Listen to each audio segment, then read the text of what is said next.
Your loyalty is admirable, Count Habii, Lucius said. Quintus teased the old man affectionately. Old Habii, why are you here yourself instead of sending your kin? I stepped forward to help steady the aging count. Habii offered me a grateful, weary smile. Lord Lucius, Quintus, I will be honest. My greatest regret was not following the Duke to the capital years ago. So I had to come. But I am old and lack the energy for recruitment. May I ask for these two young barons to assist me? Once the patrol is formed, they will return to the Dragon Gate. Lucius studied Habii's sincere eyes. The request was reasonable and offered the youths a chance to prove themselves. Very well. Lucius made his decision. I, Ron, assist Count Habii with the recruitment and reorganization. Afterward, report to Count Quintus at the Dragon Gate. The two accepted, and Habii thanked Lucius profusely. Habii left with Quintus, chatting about old times. Only Lucius and I remained in the hall. I immediately slumped. I pulled up a chair and sighed. I'm exhausted. The mental strain had been immense. Lucius's lips curled slightly before he regained his composure. He nudged my chair with his foot. Move. I'm more tired than you. I rolled my eyes but stood up. It's comforting to know that even high-ranking nobles have the emotional maturity of a toddler when they're sleepy. Lucius sat down, rubbing his temples, his fatigue finally showing. Balancing the interests of all parties is more draining than combat. Doesn't it sting to be overlooked by those old men? Lucius asked, his tone cool. You were the one who secured the early warning for Thorn City. I shrugged dismissively. It's fine. I'm more concerned about my obsidian territory. I spoke the truth. My own foundation mattered more than navigating complex social dynamics. Lucius ignored this, pivoting to an unrelated query. Why do you think they obey my orders so readily, even though their primary loyalty lies with my brother, Duke Federico? Confused, I replied. Isn't it obvious? You are the administrator of the West. In the Duke's absence, you represent the LaRoche family and the highest authority in the region. Lucius chuckled enigmatically. Think on that later. He waved a hand to dismiss the topic. Go see Lynn. She knows you're back. As I turned to leave, Lucius added, Eli, this is an opportunity. Seize it. I paused briefly, memorized the words, and quickened my pace. Why was Sir Lucius always so cryptic? Night had fallen over LaRoche Fortress, leaving most areas silent and dark. The library, however, remained lit. At the front desk, the gaunt, hooded elder Talilar Samir sat curled in his oversized chair, just as he always was. Standing before him was another elderly man, Sebastian, whose posture remained remarkably upright. The two elders faced each other in the quiet library. Talilar let out a signature wheezing laugh. Long time no see, little Seb. Sebastian's face twitched with rare annoyance. You're still alive? That's not a nice thing to say. Talilar wheezed, clearly amused. Elven lifespans are truly long, Sebastian remarked. Why have you come to LaRoche Fortress? Is the Bulake family gone? Talilar peered at Sebastian from beneath his hood. I follow my lord, Sebastian replied concisely. He is here to deliver vital intelligence to Lucius. Oh, Talilar sounded intrigued. Which Bulake is it? He was a Bulake, Sebastian corrected. Now he is a Pendragon. Talilar repeated the name softly. A spark ignited in the old elf's cloudy eyes, and his laughter grew clearer. Cough. The little sparrow, is it? He laughed until he struggled for breath. Sebastian raised an eyebrow. You know him? Yes. Met him a few times, Talilar wheezed. He looked up, his gaze seemingly piercing through time. Don't you think he looks just like? Sebastian remained silent, neither confirming nor denying. The two ancient men continued their fragmented conversation in the dust-filled library.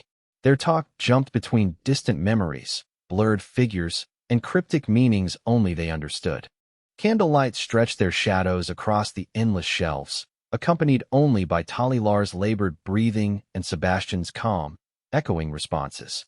At dawn, I woke in Lynn's room. She was still sleeping peacefully in the morning light. I rose quietly, dressed, and slipped out of the room. Leaving the fortress, I headed into the city to find Ron. We had agreed to meet this morning to assist Count Habii with the tasks assigned by Lucius. Ron was already waiting at the rendezvous point. After a brief greeting, we headed toward the Habii estate. The Habii family, a long-standing, gentle noble house with deep roots, owned a substantial estate in Thorn City. It was the kind of place that made my own living arrangements feel like a glorified broom closet. Upon stating our business, a respectful old butler greeted us.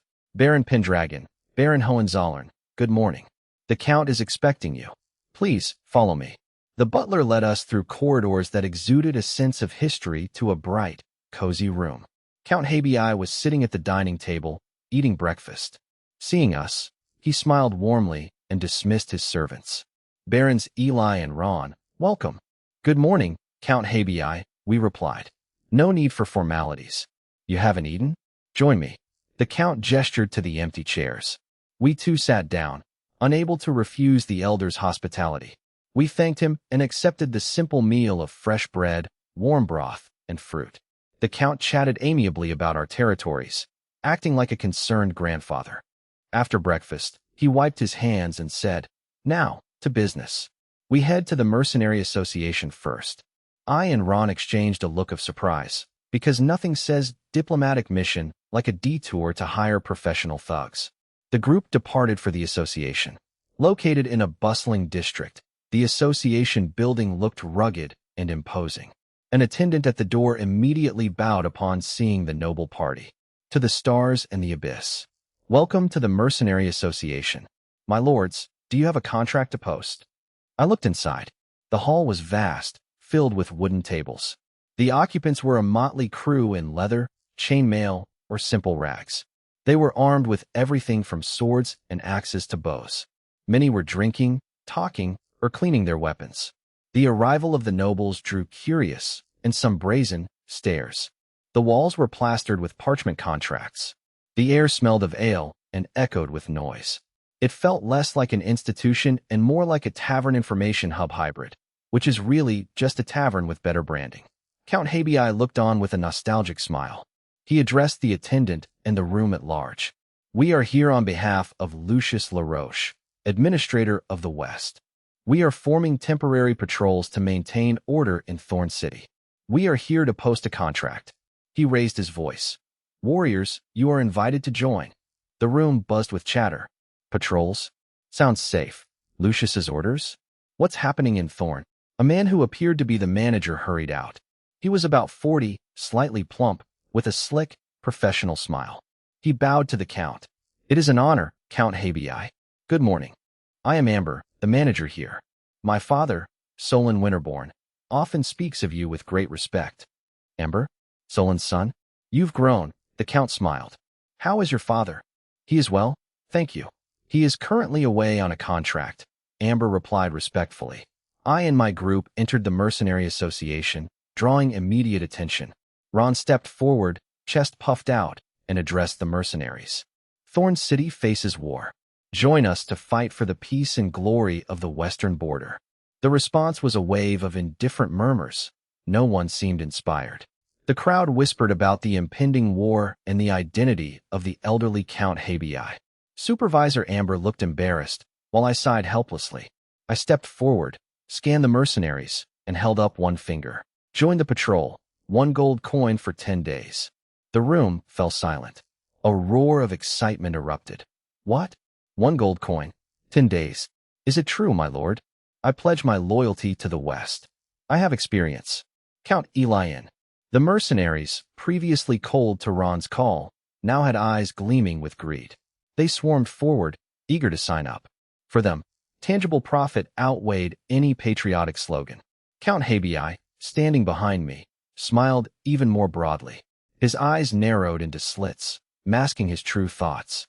Ron looked on, his lips pressed tight in frustration at the stark contrast in reactions. As a veteran, he struggled to understand why these people prioritized money over the West. Supervisor Amber laughed and leaned toward Count Habii. How many men do you need? I'll personally escort them to your designated location once recruited. Habii held up 2 fingers. 200. Have them at my estate by sunset. They must be disciplined and reliable. Consider it done. I'll also connect you with some reputable mercenary groups, Amber promised. Amber turned to the rowdy crowd and shouted, Listen up. This is a commission from Count Habii himself. 1 gold coin for 10 days. Register with Catherine immediately Spots are limited. The crowd surged toward the registration desk. Amber promised to visit Habii with his father, and the Count politely obliged. With their goal achieved, the group left the association under Amber's escort. On the street, I noticed Ron's somber mood and comforted him. They are mercenaries living on the edge. Money guarantees their survival and their family's well-being. Deal with them through direct interests. It's amazing how quickly a man's principles evaporate when you dangle a gold coin in front of his face. Ron nodded slowly, understanding the logic but needing time to adjust. Raised in the Hohenzollern family with orthodox knightly training, he found this transactional nature instinctively repulsive. Count Habii, I asked. The mercenaries are handled. Where to next? Habii smiled warmly and replied, the La Roche Grand Plaza. The group headed straight for the heart of Thorn City, La Roche Grand Plaza. It was the city center, used for public assemblies and major events. The plaza was paved with stone and adorned with monuments honoring the La Roche family and the West. Citizens were already gathering there. The air was thick with an unusual, restless tension. News of the war had begun to spread through the city. Habii signaled his officials to begin. They set up a table and a banner clearly reading, Patrol Recruitment. The display drew a crowd, mostly curious young people, all looking for a purpose or perhaps just a way to avoid their chores. A bold youth stepped forward. My lords, what is this recruitment? Is there a war? I took the lead in explaining. Citizens of Thorn. As this young man asked, Thorn City faces war. The Federation remnants in Storm City intend to invade our home. My honesty silenced the restless crowd, who listened with bated breath. We are commissioned by Governor Lucius LaRoche to recruit a patrol. Our mission is to maintain order. We will also transport supplies for our frontline soldiers. Join us for the sake of our home and families. Using the cause of the West, I successfully appealed to the young men's sense of duty. The youth were visibly stirred by words like war, West, and home. War? I'm in. How dare the Federation look down on us? Lucius is still here. Ron watched my effortless handling of the crowd. He sighed, realizing his military prowess didn't translate to this level of social agility. He lacked the flexibility I displayed when dealing with different social strata. Despite being older, he felt outclassed. Accepting this, Ron joined the recruitment effort. He applied what he had learned, adding the final incentive. Yes, joining the patrol isn't just for honor. There is pay. 1 gold coin for 10 days. The mention of such a generous reward changed everything. It was a significant sum for ordinary citizens. The hesitant crowd surged forward. 1 gold coin? I'm signing up. Count Eli in. I'm strong. I know every alley in the city. The atmosphere became electric. Count Habii watched with a satisfied smile. He calmed the crowd. Warriors, register here. We are taking 300. He whispered to his team. Select only the strong and disciplined. The patrol duty seemed safe enough, and the pay was excellent, driving enthusiasm to its peak. My lord, I was a knight squire. I know the rules, a sturdy youth shouted. I checked his physique and nodded. You're in. Register your details. A middle-aged man in worn leather armor stepped up. I'm a black iron mid-tier knight. My eyes lit up. Black iron mid-tier? Excellent. You're in. I and the officials worked efficiently to organize the recruitment, carefully vetting and recording the applicants. Ron joined the process, assessing the candidates' reliability. The quality of applicants was surprisingly high, and the 300-man quota was filled quickly. I reviewed the roster, impressed by the depth of the Western Border's talent. Preliminary checks revealed 21 officially ranked knights among the recruits. A wandering knight of mid-bronze rank also joined, providing a significant boost to their strength. I turned to the remaining crowd with an apologetic expression. Thank you all for your enthusiasm. We have reached our 300-man limit. Those selected must report to Count Habii's residence by this evening for further instructions. Late arrivals will be turned away. Disappointed murmurs rippled through the crowd. One young man pleaded to join for free, desperate to serve Thorn. Count Habii stood up to address them firmly but kindly. Your loyalty is noted. I will report your dedication to Lucius LaRoche. He will be proud of you all. However, the patrol squad is fully staffed. Please understand and return home for now. There may be other opportunities to serve the West in the future. Hearing the Count's praise and the mention of Lucius Laroche, the rejected applicants calmed down, their disappointment tempered. They dispersed in small groups, chatting as they left. Count Habii turned to me, Ron, and the officials. Well done. Let's return for lunch, then begin organizing and training our new recruits. The team agreed, relieved to have completed the task, and returned to the Count's residence. At the entrance, a stern, well-dressed man was whispering with the butler and a youth. Seeing the Count, the man stepped forward and bowed respectfully. Count Habii, welcome back. Baron Nathan, the Count recognized him, then noticed the youth behind him. The youth immediately called out, Grandfather. Nick? Why are you here? The Count asked with a helpless smile. It seems the family reunion tour has officially begun. Let's head inside to talk, the Count directed. Baron Nathan and Nick followed the group into the residence. They gathered in the living room. Baron Nathan skipped the pleasantries and spoke with gravity. Count Habii, Lucius Laroche has tasked me with logistics and supply coordination. I am here to formally hand over the defense and security duties for Thorn City to you. He unrolled a detailed map on the table. The map clearly marked the city's districts, main streets, key buildings, and the patrol routes previously managed by the Security Bureau. Baron Nathan pointed out the patrol priorities and critical locations. He highlighted sensitive areas like grain stores, armories, and the borders between noble and commoner districts, sharing past operational experiences. Count Habii listened intently, asking questions that the Baron answered thoroughly. After the briefing, the Baron rolled up the map and handed it to the Count with a regretful look. My apologies, Count. With the current crisis, most of the Security Bureau's combat-ready forces have been reassigned to the city gates. I have been reassigned to logistics by Lucius Laroche and cannot manage both. The security of Thorn City is now in your hands and those of your patrol squad. Count Habii rose solemnly, accepting the map and the heavy responsibility it represented. Rest assured, Baron, I will do my utmost to fulfill Lucius Laroche's trust. Having completed the handover, Baron Nathan declined the invitation to lunch, citing urgent logistics duties, and departed.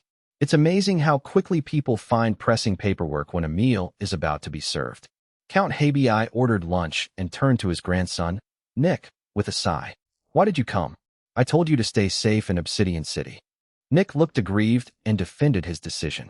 Grandfather, I just wanted to see if I could help. Don't you need the manpower? The Count's frustration softened into affection. Fine. Since you're here, stay by my side and learn.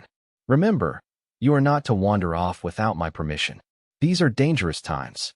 Nick's face lit up, and he nodded eagerly. Yes, grandfather. I promise. Satisfied, the Count gestured toward me and Ron. These are Baron Eli Black and Baron Ron Hohenzollern. They are talented young men. You should learn from them. Nick was visibly impressed to learn that men his own age were already barons. He bowed respectfully. Yes, grandfather. I will learn much from these two lords. I and Ron waved off the praise humbly, telling Nick not to stand on ceremony.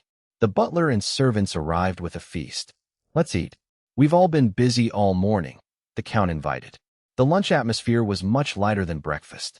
Nick, curious about me and Ron, asked about their respective territories. I and Ron provided brief, polite answers. Count Habii watched them with a smile, enjoying the rare moment of warmth. Halfway through the meal, the butler returned.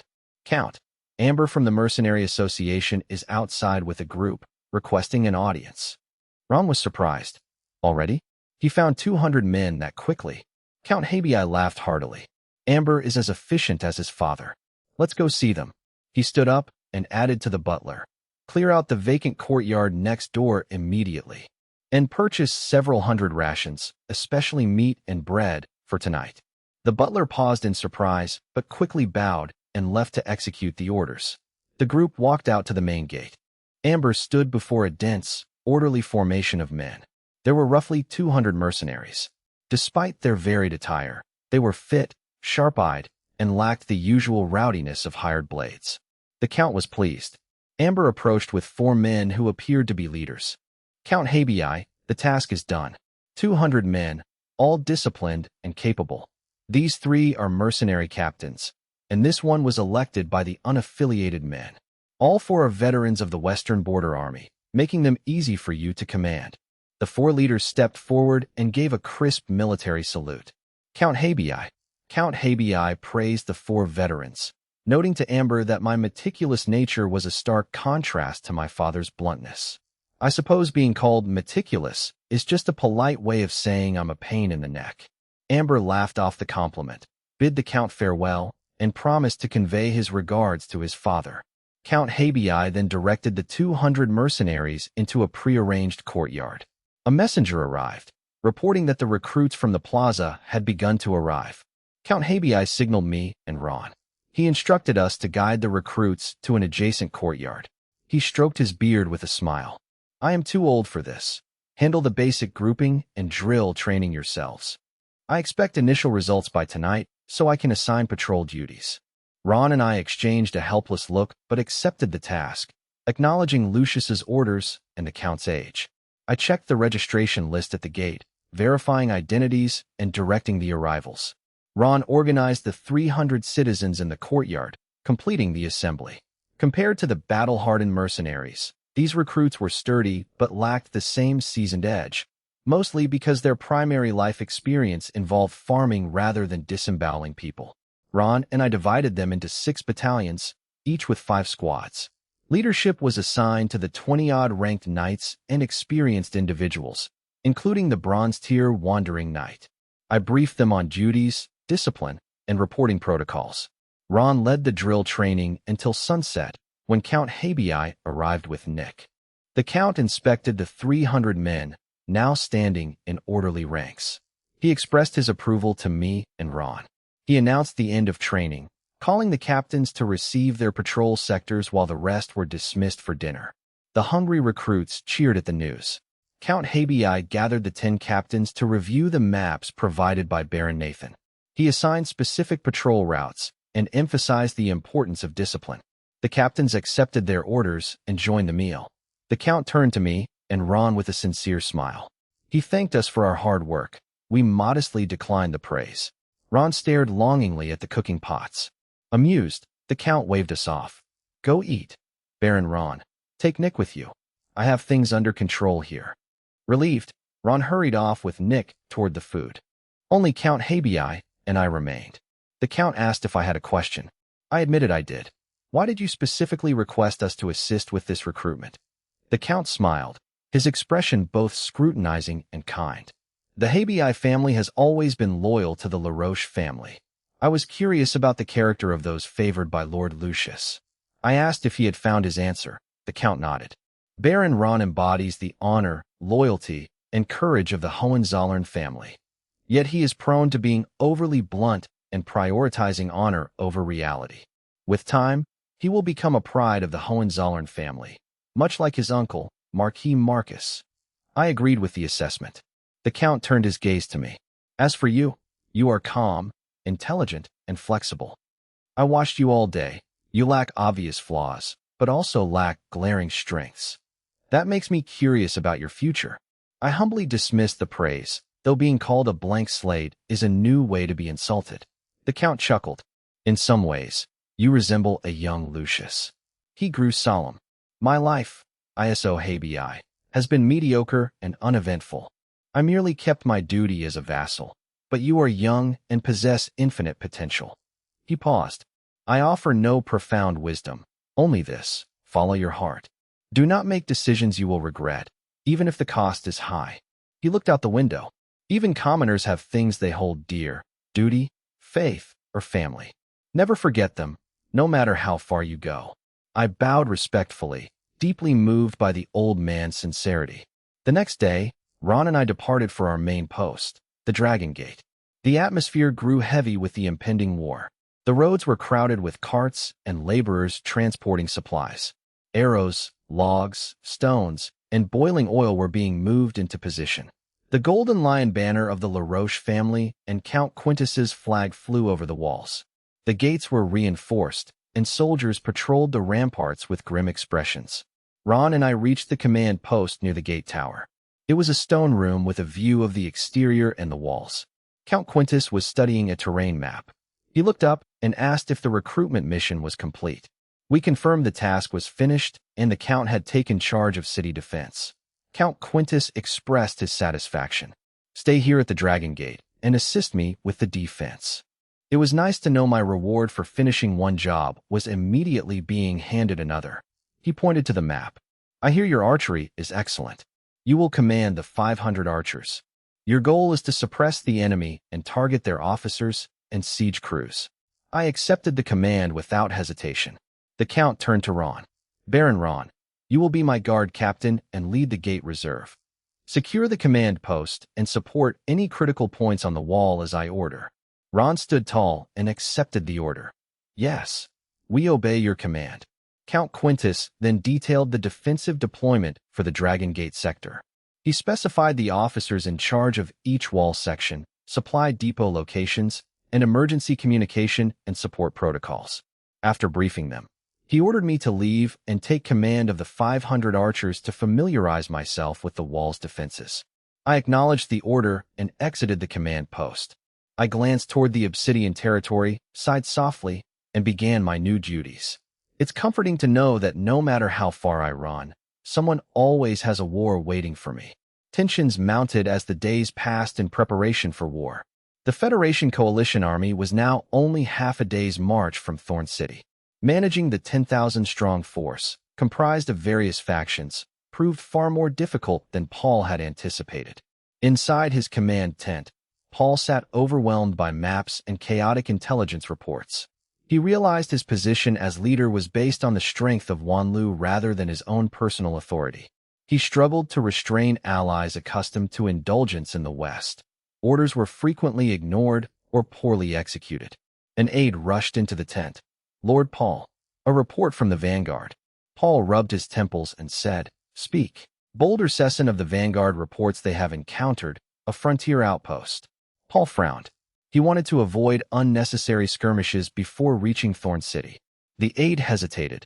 Sesson says they can handle it immediately and requests you bring the main force to camp there. Paul growled in frustration. The Vanguard was led by Boulder Sesson of the Hofgard state, a notorious brute. Near a valley, a small, poorly defended frontier settlement stood with makeshift wooden fences. The inhabitants, realizing a hostile army was approaching, sounded bells in a panic. An aide nervously approached Sesson, who sat atop a massive warhorse. Lord Sesson, the troops are ready, but should we attack without Lord Paul's orders? Sesson struck the aide's helmet with his gauntlet, creating a loud clang. Fool! My only lord is General Amon. Why should I obey that Wanlu pretty boy? He looked at the defenseless settlement with a cruel, bloodthirsty grin. We can handle this ourselves, and let the men stretch their limbs. He raised his heavy warhammer. Hofgard warriors. Charge. Crush them. The soldiers, eager for violence, roared and surged forward like a flood. They charged toward the settlement, their horses' hooves thundering and kicking up dust. The young lord of the settlement, wearing worn leather armor, turned pale. He shouted desperately, trying to organize his 100 soldiers and militia into a thin defensive line. The power gap was insurmountable. The Hofgard soldiers tore through the fences like wolves among sheep. They laughed as they hacked through the defenses and slaughtered the resisting guards. The battle was a one-sided massacre. Lord, run. We'll hold them off. A loyal knight shouted, trying to buy time for the young lord. Pest. Sesson charged, swinging his warhammer with brutal force. I've always found that people who name their weapons usually have the most personality issues. The knight blocked, but the sheer power sent him flying into a wooden building, killing him instantly. Elson. Sesson ignored the corpse and grabbed a heavy javelin from his saddle. He locked eyes with the desperate, furious young lord, grinning like a cat playing with prey. Die, little lamb. He hurled the javelin. It whistled through the air as a dark streak. The young lord watched the javelin grow in his vision. He wanted to dodge, but his body remained frozen. With a dull thud, the javelin pierced his chest. The force threw him backward, where he landed heavily in the dirt. My lord! His guards roared in agony, their eyes turning bloodshot. They charged like madmen, but their courage could not bridge the gap in strength. More Hofgard soldiers swarmed them, and the slaughter quickly spread to the unarmed civilians. When Paul and the main force arrived, they were met with a scene of carnage. The peaceful settlement was now a ruin of burning buildings and broken fences. Corpses of soldiers and civilians lay scattered everywhere, the air thick with the stench of blood and smoke. Sesson approached, his face flushed with a strange, manic excitement. "Lord Paul, you're just in time. I cleared out this eyesore on the way. It's a good spot to camp for the night. Because nothing says five-star accommodation like a fresh layer of corpses."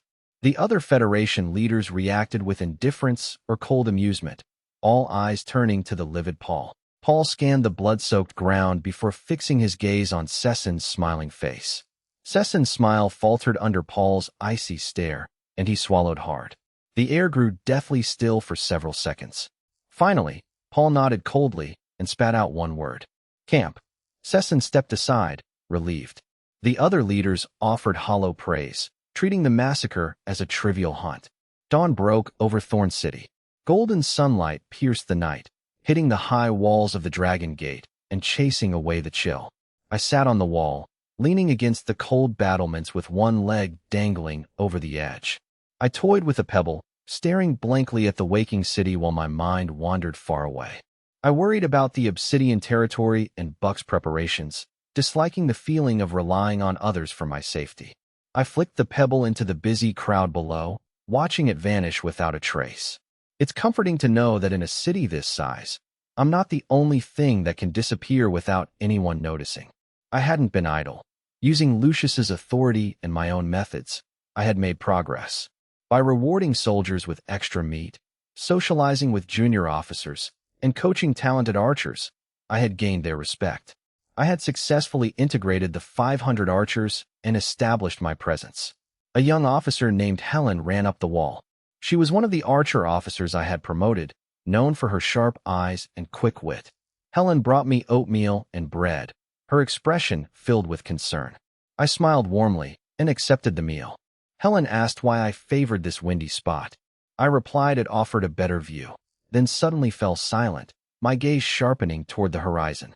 Several black dots were rapidly approaching Thorn City. Golden Lion flags were visible behind them. Realizing they were scouts, I ordered Helen to report to Count Quintus immediately. Helen sprinted toward the command post. I shouted for Captain Carrick. The armored officer arrived instantly. I ordered a state of high alert and the immediate mobilization of all troops to the walls. Carrick obeyed without hesitation. The wall erupted into organized chaos. Soldiers grabbed weapons. Archers prepared their gear. I moved to the gatehouse overlooking the main road. I ordered the soldiers to ready the hoisting baskets for the scouts. The soldiers complied. They positioned the heavy wicker baskets at the battlements. The scouts reached the base of the wall. I could see their terror in their horses' labored breath.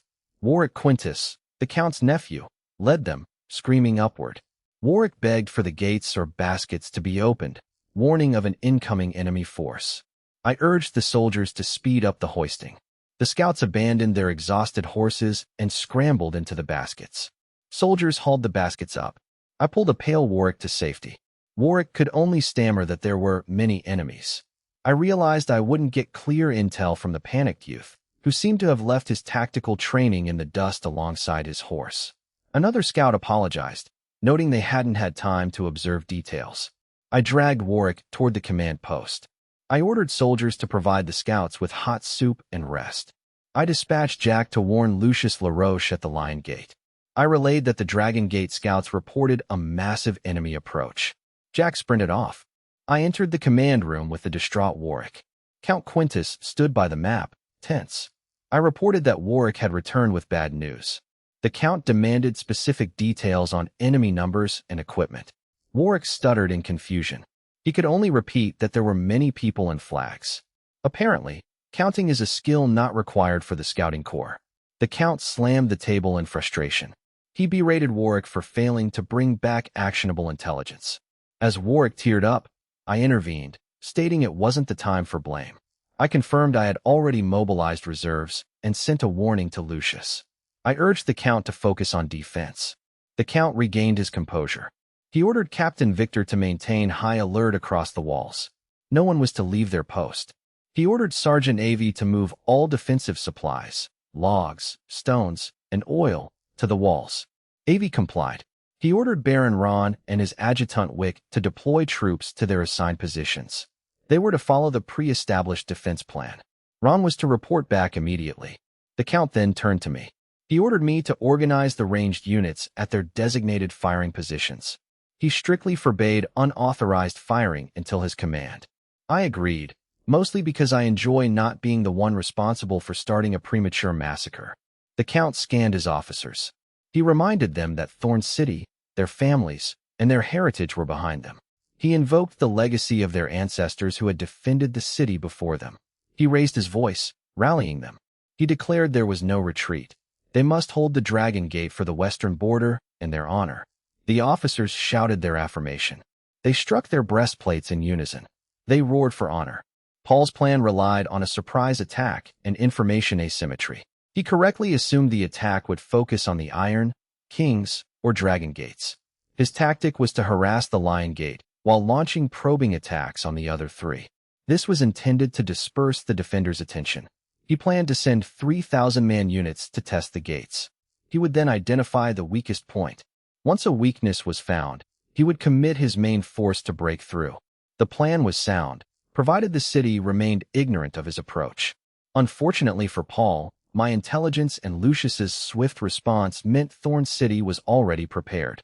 Paul's secret siege lost its element of surprise immediately. Boulder Sesson and his 1,200 fierce soldiers were tasked with assaulting the Dragon Gate. They approached the Dragon Gate like a moving forest of steel, exuding a primal, overwhelming momentum. The Dragon Gate was already fully prepared. Count Quintus stood at the command post, his cold gaze fixed on the dust clouds and the approaching figures on the plains. Squinting, the veteran commander estimated their numbers. About 1,000. Is this the vanguard or the main force testing our defenses? He muttered to himself before shouting to the defenders. The enemy is here. Everyone to your stations. Prepare for battle. Understood. A unified, low roar erupted from the walls. Soldiers gripped their weapons, eyes locked on the approaching force. Sesson halted his troops at a distance. He narrowed his fierce eyes, scanning the well-prepared walls with a flash of doubt. Something's wrong. Do these Westerners know we're coming? Or is my luck so bad that I picked the one gate they heavily fortified? His rugged face twitched, but the arrow was already on the string. There was no turning back. In Hovgard, cowardice was not in the dictionary. When faced with strong defenses, their instinct was to smash them. Hovgard warriors. Show these Western softies our might. Charge. 500 gold coins to the first man on the wall. Sesson roared, brandishing his heavy warhammer. Roar. His soldiers surged toward the Dragon Gate like a tidal wave. Count Quintus watched them enter range and waved his hand. Elot, I, waiting at my post, commanded. All archers. 3 volleys. Fire. A terrifying sound of bowstrings filled the air as a dense swarm of arrows whistled toward the charging Hovgard soldiers. However, they faced the iron-forged warriors of Hovgard, and the defenders' expressions shifted as they saw what happened next. Sesson sneered at the incoming rain of arrows. Flying shields. Block these toothpicks, he bellowed. Yes, Lord Sesson, his men replied. They pushed forward unique ballistae designed for this purpose. Boom, boom, boom. Several heavy mechanical thuds echoed. At their peak, the projectiles spun and unfolded into circular metal shields. These spinning flying shields formed a high-speed barrier in the air. They deflected or snapped the arrows, while the few that slipped through were easily blocked by the soldiers' thick square shields. The Hovgard ranks cheered. Huh? Pathetic Westerners. Is that all the strength you have? Hovgard is invincible. Bless the god of forging. Count Quintus's face turned ashen. Damn it. It's the Hovgard arrow-breaking flying shield. He recognized the anti-archery weapon, designed specifically to negate massed arrow fire. Normal archery was ineffective, and the defenders' morale wavered. I, however, remained calm, mostly because panicking is terrible for my complexion. I drew 3 armor-piercing arrows, pulling my recurved bow to full moon. With eyes sharp as a hawk, I channeled my battle chi into the bow and released. Whoosh, whoosh, whoosh. 3 arrows streaked like black lightning, tailing each other, bypassing the spinning shields with a piercing shriek. Thud, thud, thud. Three sounds echoed simultaneously. Three leading Havgard soldiers, including a squad leader, were struck. Their sneers froze as their armor was pierced like paper. They collapsed instantly with arrows embedded in their chests and throats. The cheering stopped. I remained stoic as Helen handed me 3 more arrows. I fired again, fluidly, and 3 more soldiers fell. One arrow even punched through a thick shield, pinning the soldier's hand and throat together. This godlike marksmanship stunned the enemy and bolstered the defenders. After a moment of silence, the Dragon Gate erupted in cheers. Lord Eli is a master archer. Incredible. Kill them all. Count Quintus recovered and raised his sword. See? The Federation brats are nothing to fear. Prepare to fight. Let none of them leave alive. The defenders' morale surged. I, realizing arrows couldn't stop 1,000 men, and that my quiver wasn't bottomless, ordered my archers to stop wasting ammunition and assist with stones and logs. Infantry threw javelins and used spears to repel the climbers.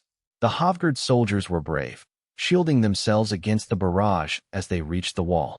They raised specialized siege ladders and climbed with beast-like roars. Battles simultaneously broke out at the King's Gate and Iron Gate. Thanks to Lucius's warnings and unified command, the defense remained solid. The Dragon Gate, under Quintus, held firm. Despite their bravery and gear, the Havgard soldiers were repelled time and again by the superior numbers, terrain, and morale of the defenders. Over 100 Havgard corpses lay at the wall's base. Sesson, watching from his horse, looked livid. He glared at the white-haired archer on the wall, his killing intent palpable. His adjutant approached, trembling. Lord Sesson, the situation is wrong. The defenders are too prepared. We've suffered heavy losses. Should we? Sesson grabbed the adjutant by the collar, lifting him off the ground. What did you say? Retreat? There is no retreat in the dictionary of Havgard warriors. The adjutant turned pale. I was wrong, Lord Sesson. That's not what I meant. Sesson threw him to the ground, gasping for air. He stared at the impenetrable Dragon Gate and the white-haired archer, finally gritting out a command. You? Ride back immediately. Tell that pretty boy, if he doesn't send the main force to support us, I'm pulling my men out. Let whoever wants to take Thorn City do it themselves. The adjutant, still on the ground, wondered if there was a difference between withdrawing and retreating. The command tent was suffocating. Paul listened to the reports from all 3 gates. The attacks were failing. The defenses were airtight. Iron Gate, King's Gate, Dragon Gate. None had made progress or even created chaos. Thorn City was an impenetrable iron wall. A sense of defeat washed over Paul. He dismissed the messengers, standing alone. He couldn't understand how their surprise attack had failed so completely. A traitor? He quickly dismissed the thought. While the coalition had internal conflicts, betraying information to the Westerners would only lead to their mutual destruction. Paul realized the truth. Bernard, that old fox, had manipulated them. He provided intelligence on the capital's chaos and the western border's vulnerability to goad them into this offensive. Bernard likely betrayed them by alerting the western border's governor, positioning himself to claim credit and rise to power regardless of the outcome. They were mere pawns, used by Bernard to test the western border's strength and destabilize the kingdom. Paul slumped into his chair in despair. Priest Will, an elder wearing a mask of flowing water, approached him. Will was the Wanlu Federation's chaplain, tasked with spiritual guidance. Paul, my child, Will said, you are a boat in a turbulent river. These waves are merely trials from the Lord of Rivers. This is not the end. He placed a withered hand on Paul's trembling shoulder.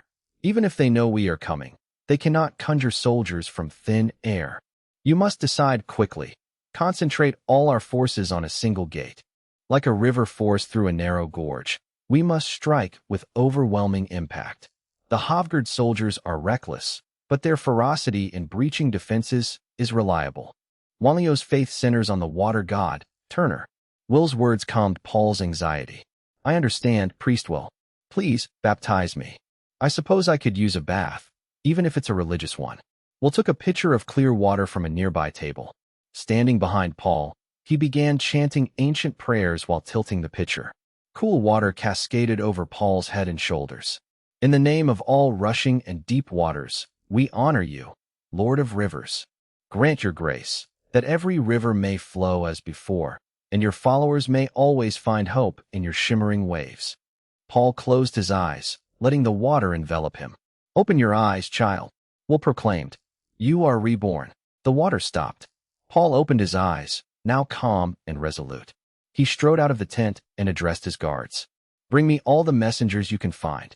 Several messengers from various city-states gathered, looking anxious. Paul scanned them. Order your lords to cease all probing attacks on other gates immediately. Concentrate all forces and march to the Dragon Gate. The decisive battle is here. Tell your masters, the first to breach the Dragon Gate. I, Paul Botticelli, in the name of the Wanlu Federation's Six-Crown Council, promise them the title of Allied Count. Yes, the messengers shouted, then raced off on horseback. At the Dragon Gate, the Hovgard assault was faltering. Piles of corpses stained the ground red. Boulder Sesson watched his warriors fall from ladders or get skewered by spears, his heart bleeding. His face twisted in frustration. He was considering a retreat. Such heavy losses for a mere probe went against the Hovgard style of prioritizing plunder. It's hard to enjoy your loot when you're dead, after all. Just as he gripped his warhammer to signal a retreat, his aide arrived. The aide, riding hard and looking ecstatic, shouted from a distance.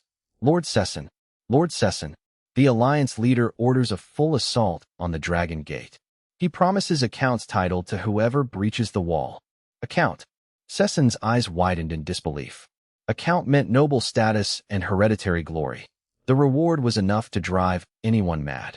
He instantly abandoned thoughts of retreat. He raised his warhammer and roared at his weary men. Warriors, did you hear? Reinforcements are coming. The leader promises a count's title to the first inside. For Hovgard, for the title of count. Charge. The Hovgard soldiers, reignited by the promise of glory and reinforcements, roared back. Their eyes burned with greed and rage. Even Sesson, usually commanding from the rear, joined the fray. He roared like a maddened bear, charging toward the wall to smash the gate himself. My lord, we are almost out of logs and stones, an officer reported to Count Quintus. Quintus looked grim as the enemy surged forward. The critical moment had arrived. Baron Ron, take the reserves and my guards. Support wherever it's most dangerous. Do not let them reach the top. Yes. Ron led his elites to the most intense section of the wall. I kicked a Hovgard soldier off a ladder. It's amazing how quickly people lose their ambition when gravity gets involved. My sharp eyes scanned the battlefield and caught movement in the distance. On the horizon, a massive dark tide of enemy reinforcements was rushing toward the Dragon Gate. The main force had arrived. I tensed and grabbed two nearby soldiers.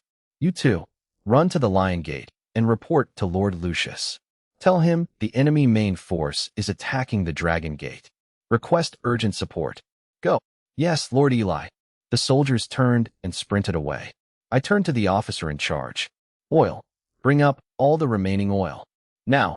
The officer hesitated. Lord Quintus ordered us to save it for the final emergency. This is the emergency. I snapped. Execute the order. The officer complied, and jars of oil were hauled onto the ramparts. Below, Sesson noticed the unusual activity and the jars being hoisted.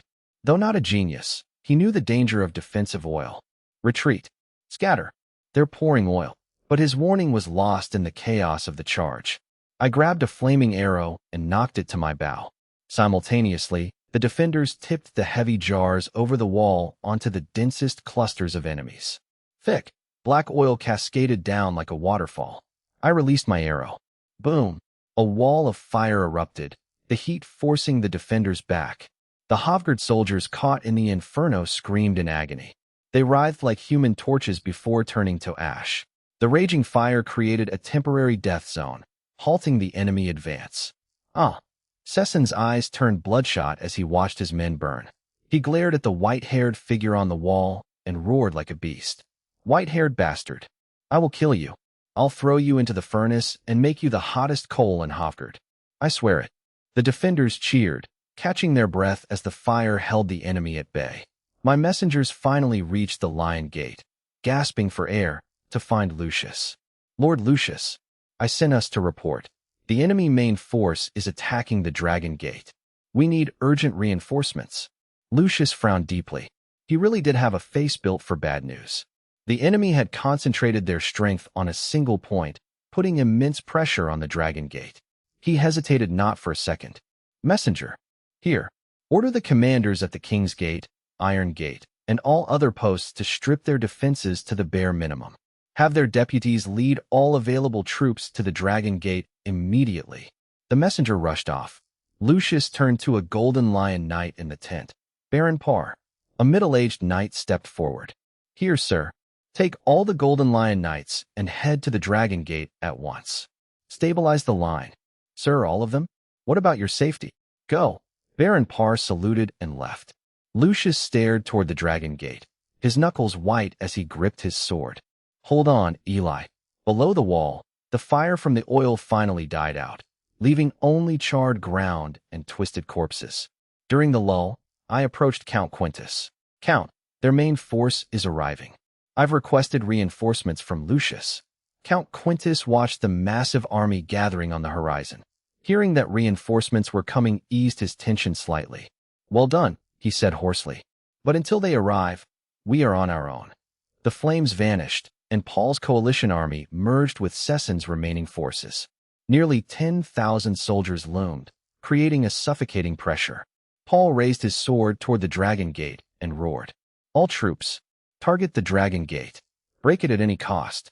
Titles, wealth, women, it's all yours for the taking. For the Federation. Charge. Ugh. A roar of greed and bloodlust erupted as the Federation soldiers surged forward like a flood toward the gate. I watched the sea of enemies. It was my first time facing a charge of 10,000. It's a lot of people to be angry at all at once. My heart raced, but I had no time for fear. Archers. Free fire. Target the front. Don't stop. Fortunately, the arrow-breaking flying shield seemed to have been exhausted in previous skirmishes. A dense rain of arrows poured down, whistling with death into the charging ranks. The soldiers raised their shields, creating a cacophony of impacts. But the volley was too thick. Many arrows pierced through gaps or shattered weaker shields. My leg! Help me! Screams echoed as fallen soldiers were trampled by those behind them. Casualties mounted, but the fanatical, greed-driven charge did not falter. Sessen, fierce as ever, ripped the arrow I had shot into his arm out, spraying blood. He ignored the wound, raised a heavy square shield, and charged the wall. His bravery galvanized the coalition troops. They followed him with beastly howls. Count Quintus, face pale, barked orders. Logs. Stones. Throw everything we have left. The defenders pushed the remaining supplies off the wall. Heavy debris crashed down, accompanied by the sickening sound of breaking bones and screams. It was a drop in the bucket against 10,000 men. Soon, the last stone was spent. Spearmen, block the ramparts. Push them back. Count Quintus roared. Defenders thrust their spears at the soldiers climbing the ladders. The wall became a bloody meat grinder. Sessen seized the moment. He roared, unleashing his gold-rank battle chi, and plowed through the defenders with his blood-stained warhammer. He sprinted up the sturdiest ladder like a charging rhino, reaching the rampart in seconds. A defender thrust a spear into Sessen's chest. Sessen didn't even block. He let the spear pierce his muscle and lodge in his bone. Grinning, he grabbed the spear shaft with his left hand and swung his hammer with his right, sending nearby soldiers flying. He roared, throwing the spear and the attached soldier off the wall. Sessen vaulted onto the rampart like a falling boulder. Lord Sessen is up. Boulder Sessen. Follow him. Charge. The coalition army cheered, swarming toward the breach like sharks smelling blood. Honestly, I've seen more organized behavior at a buffet line. Sessen stood firm, his hammer shattering the bones of any defender who approached. His bloodshot eyes locked onto the white-haired youth. White-haired brat.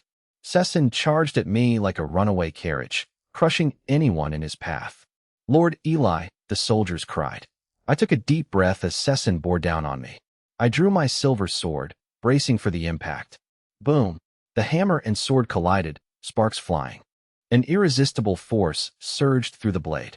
My hand split open, my arm went numb, and I was knocked back 8 steps. I tasted blood in my throat. Oh! Sessen looked surprised, then intrigued. A silver brat who can take a hit? Not bad. But it ends here. He unleashed his full gold rank battle chi. The hammer became a blur of motion. I gritted my teeth, dodging and parrying with desperate agility. But the power gap was too wide, and I was already exhausted. My sword felt heavy. "Eli, I'm coming," Ron shouted, trying to fight his way through the swarm of coalition soldiers blocking the breach. The enemy held the line, preventing Ron from reaching me. My hands were slick with blood, my arms failing. I missed a dodge, and Sesson's hammer grazed my ribs.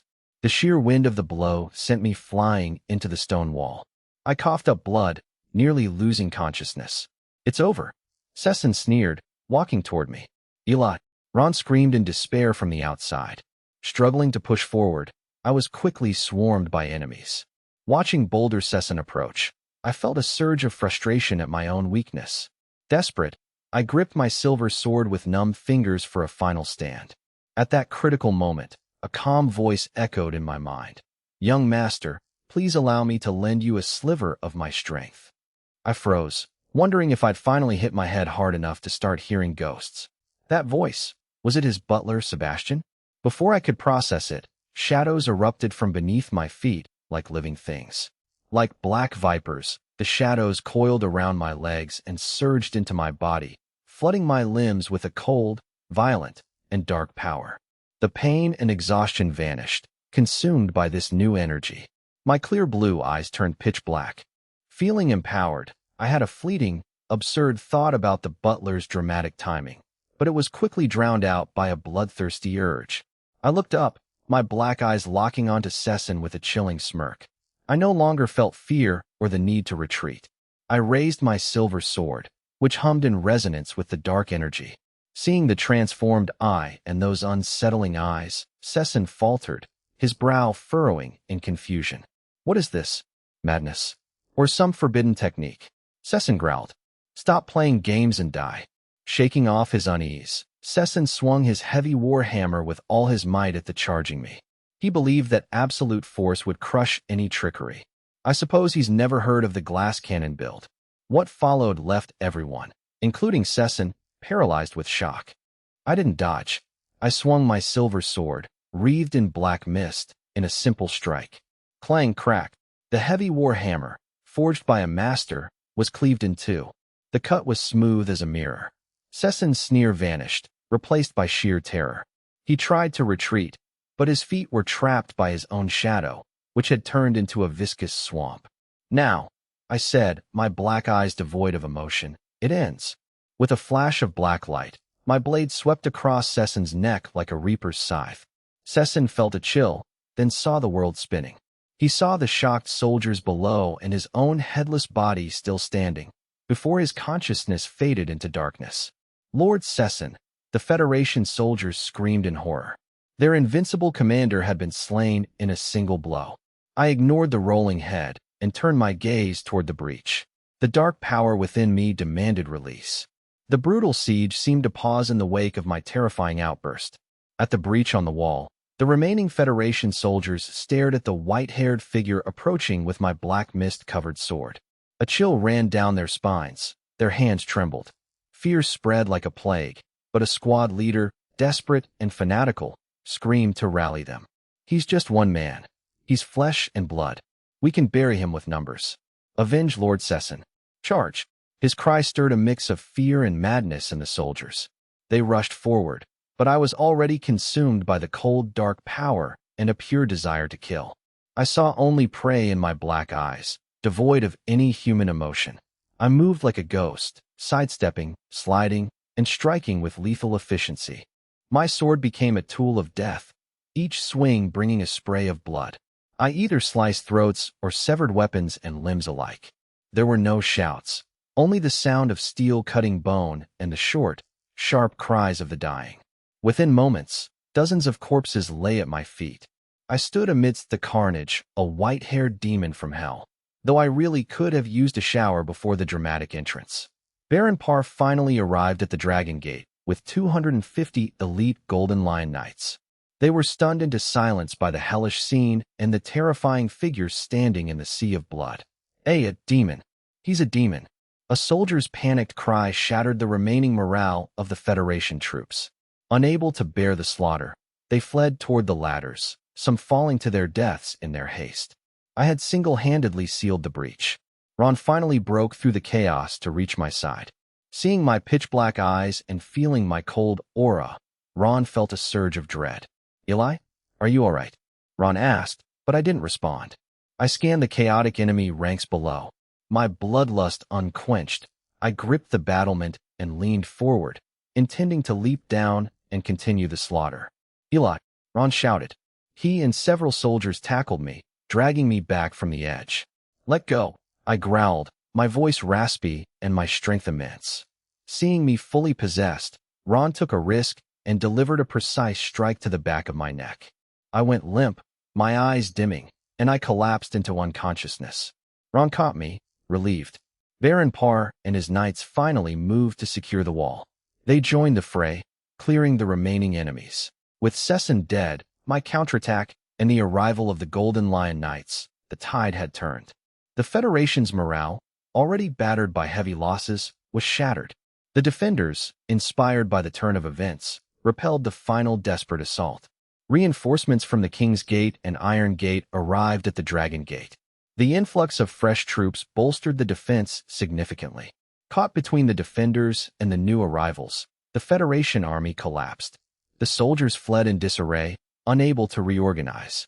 Seeing the rout, Lucius immediately led the Golden Lion Knights and all available cavalry in a pursuit. Like lions unleashed, they chased the fleeing enemy until sunset. Only Paul and a few hundred survivors managed to escape into the wilderness. By then, the aftermath of the battle no longer concerned me, mostly because I was currently taking an involuntary nap. Although I remained unconscious, my demonic outburst during the defense of Thorn City left an indelible mark on all who witnessed it. My performance became legendary among the soldiers and nobles, ensuring I would never be forgotten. Post-battle, tales of my exploits spread rapidly, growing more exaggerated with every retelling. "Did you hear? Baron Eli held the breach alone and slaughtered hundreds of Federation soldiers. More than that, my brother saw it. His archery was divine. The best part was the end. They say he cleaved the Hofguard leader and his hammer in two with a single strike. He must be blessed by the gods. They're calling him the Blade of Black and White now." Titles like One Against 100, Godly Archer, and Demon Baron became synonymous with me. Apparently, nobody bothers to fact-check a war hero. During the official victory banquet, the atmosphere was electric. Sir Lucius publicly detailed my heroic deeds before all the Western vassals and commanders. He declared me the primary contributor to the victory, shocking the entire assembly.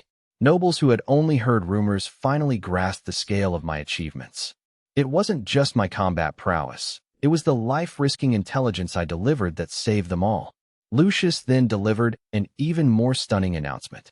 To honor his service, I, Lucius LaRoche, on behalf of the LaRoche family, make this declaration.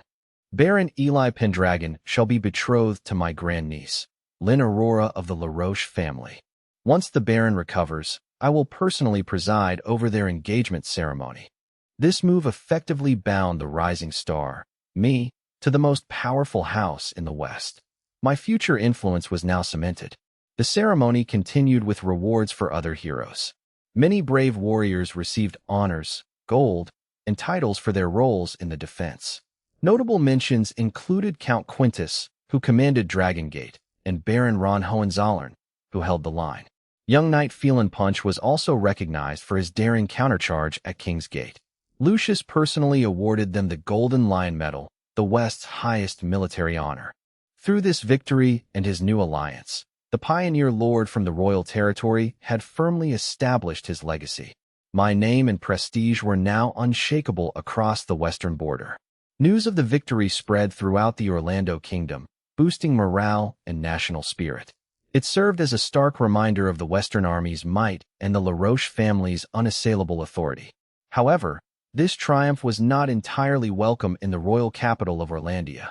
For Regent Federico LaRoche, the news brought complex political consequences. The stronger the West became, the more precarious his own position grew. To his rivals and the commoners in the capital, he appeared increasingly like a man who threatened the throne. The victory inadvertently intensified the political pressure on him, as dark undercurrents in the capital surged. The political waters grew turbulent. End of book. On the third morning, light filtered into a quiet, luxurious bedroom. My consciousness surfaced from the dark depths like a drowning man reaching the surface. I suppose I should have been grateful for the air, even if it was expensive smelling. I blinked, finding Lynn asleep by my bedside.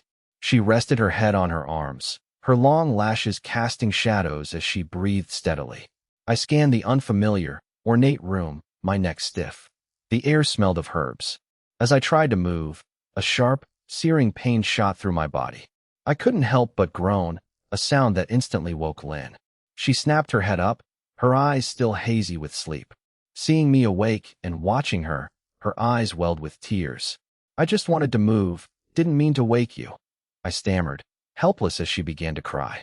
She didn't speak, instead lunging forward to bury her face in my chest. Feeling her tremble, I felt a warmth bloom in my heart. I embraced her, soothing her. "What's wrong, princess?" "I'm fine. When they brought you back, covered in blood, I thought you were dead," she sobbed. "No more reckless stunts. No more getting hurt," I promised, stroking her hair. "We haven't even had children yet. It would be a waste to die now," I joked to lighten the mood. She pouted. "You're still teasing," but her distress visibly faded as they held each other. Eventually, Lynn tucked me back in. "Rest. I'm going to get my great-uncle." She wiped her eyes and hurried out.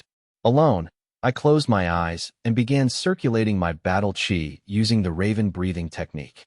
The energy flowed like a gentle stream, nourishing my exhausted meridians and muscles. I was surprised to find that my total battle chi had increased in purity and volume. My life-or-death struggle against Sesson had pushed me to breakthrough to silver mid-rank. Joy was quickly replaced by contemplation. I recalled the cold, destructive, and dark power I had tapped into before losing consciousness. Was that Sebastian's power? It felt sinister and dark, and the aftereffects were severe. My thoughts were interrupted by footsteps outside. The door creaked open. Lynn returned, followed by Lucius and the old butler, Sebastian.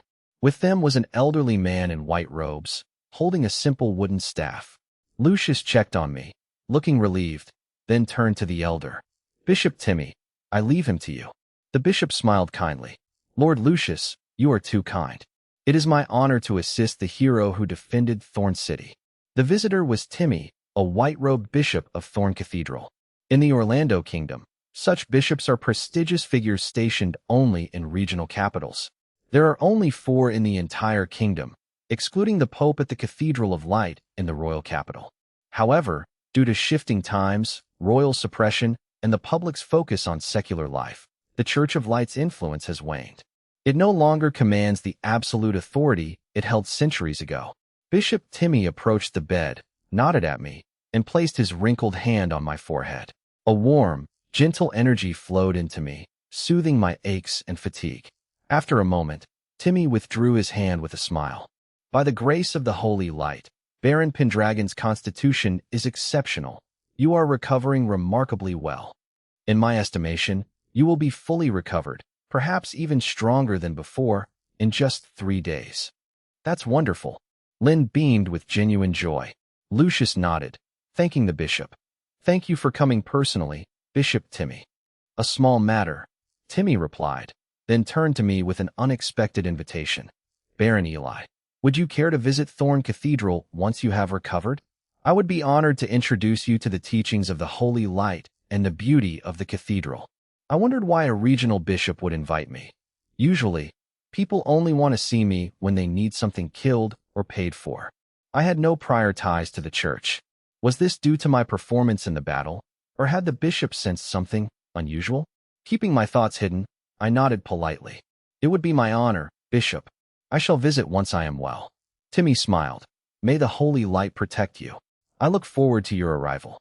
"Lord Lucius, Miss Lynn, since the Baron is out of danger, I shall take my leave." Lucius signaled to Lynn. "Lynn, see Bishop Timmy out." Lynn dutifully took the bishop's arm and escorted him out. Sebastian, the old butler, sensed that Lucius and I needed privacy. He followed them out without a word and quietly closed the door. Alone with me, Lucius broke the silence. "You did well. This victory is thanks to you. I smiled. It was thanks to your brilliant command and the soldier's sacrifice. Lucius's stern face softened with a faint smile. Enough with the pleasantries. I will hold your engagement ceremony with Lin in 2 days. As for your promotion to Viscount and your new fief. He paused, watching my eyes light up. Come to my study once you can walk, and we shall discuss the details. Viscount. A fief. I felt a surge of excitement, mostly because it meant I might finally be able to afford a decent mattress. I nodded solemnly. Yes, Lord Lucius. I will come as soon as I am able. Lucius turned to leave. As his hand touched the door handle, I called out, Lord Lucius. Lucius paused. I smirked. Don't forget to close the door. Lucius twitched, glanced back, then left without a word. Click. Lucius's steady, light footsteps echoed down the hallway as he departed. The brief meeting exhausted me, and I drifted back into a deep sleep. I woke at midday to Lin's soft voice. Eli, wake up, it's time for lunch. She sat by the bed with a silver bowl. She scooped up some steaming meat broth, blew on it, and held it to my lips. Say ah. I felt a bit helpless at being treated like a child, though I suppose it beats being treated like a corpse. Lin, I feel much better now. I can feed myself. Her calm, steady gaze silenced me. I obediently opened my mouth. The broth was surprisingly refreshing, not greasy at all. It had a hint of fruit, which balanced the richness of the meat and whetted my appetite. Delicious, I praised. Lin beamed with pride. Like it. I used spirit lamb from the Southern Territory, simmered for 2 hours with sweet wild fruits and spices. It's the best for restoring your energy. She fed me another spoonful, then added, Oh, while you were sleeping this morning, Count Quintus, Count Habii, and Baron Ron came to visit. They didn't want to wake you, so they left gifts and departed. She offered another spoonful. I swallowed and replied, I see. I will thank them later. I asked, What has happened while I was unconscious? How is the situation after the battle? Everyone is calling you the hero who defended Thorn, Lin said proudly, then glared at me. A reckless hero. Another bite. I complied. Anything else? Our engagement is in 2 days. The news has spread. The 3 marquises from the east, Claire, Cora, and Winterbourne, have all arrived in Thorn. Marquis Marcus is back too, and he asked about you. Many who defended the city have been rewarded by Uncle Lucius. That's about it. She offered another spoonful. I nodded and swallowed. What about the butler? I want him to return to manage our territory. Sebastian? I'll find him in the library later. One more bite. I took the bowl from her. I'll do it myself, I said, finishing the broth in one go. Apparently, my recovery plan involved being force-fed until I exploded. A warm glow spread through my body. Delicious, I said, handing the bowl back. I'll have another tonight. Lin looked satisfied, as if completing a mission. Seeing her close by, I felt a stir of affection and pulled her waist toward me. The butler can wait. My princess has served me well. Let me serve you in return. Lin blushed, looking flustered. Mindful of my injuries, she didn't struggle much, only pushing gently against my chest. Don't, it's still daytime. And your wounds? She whispered, only this much. Tonight, we can do more tonight. I kissed her soft lips tenderly.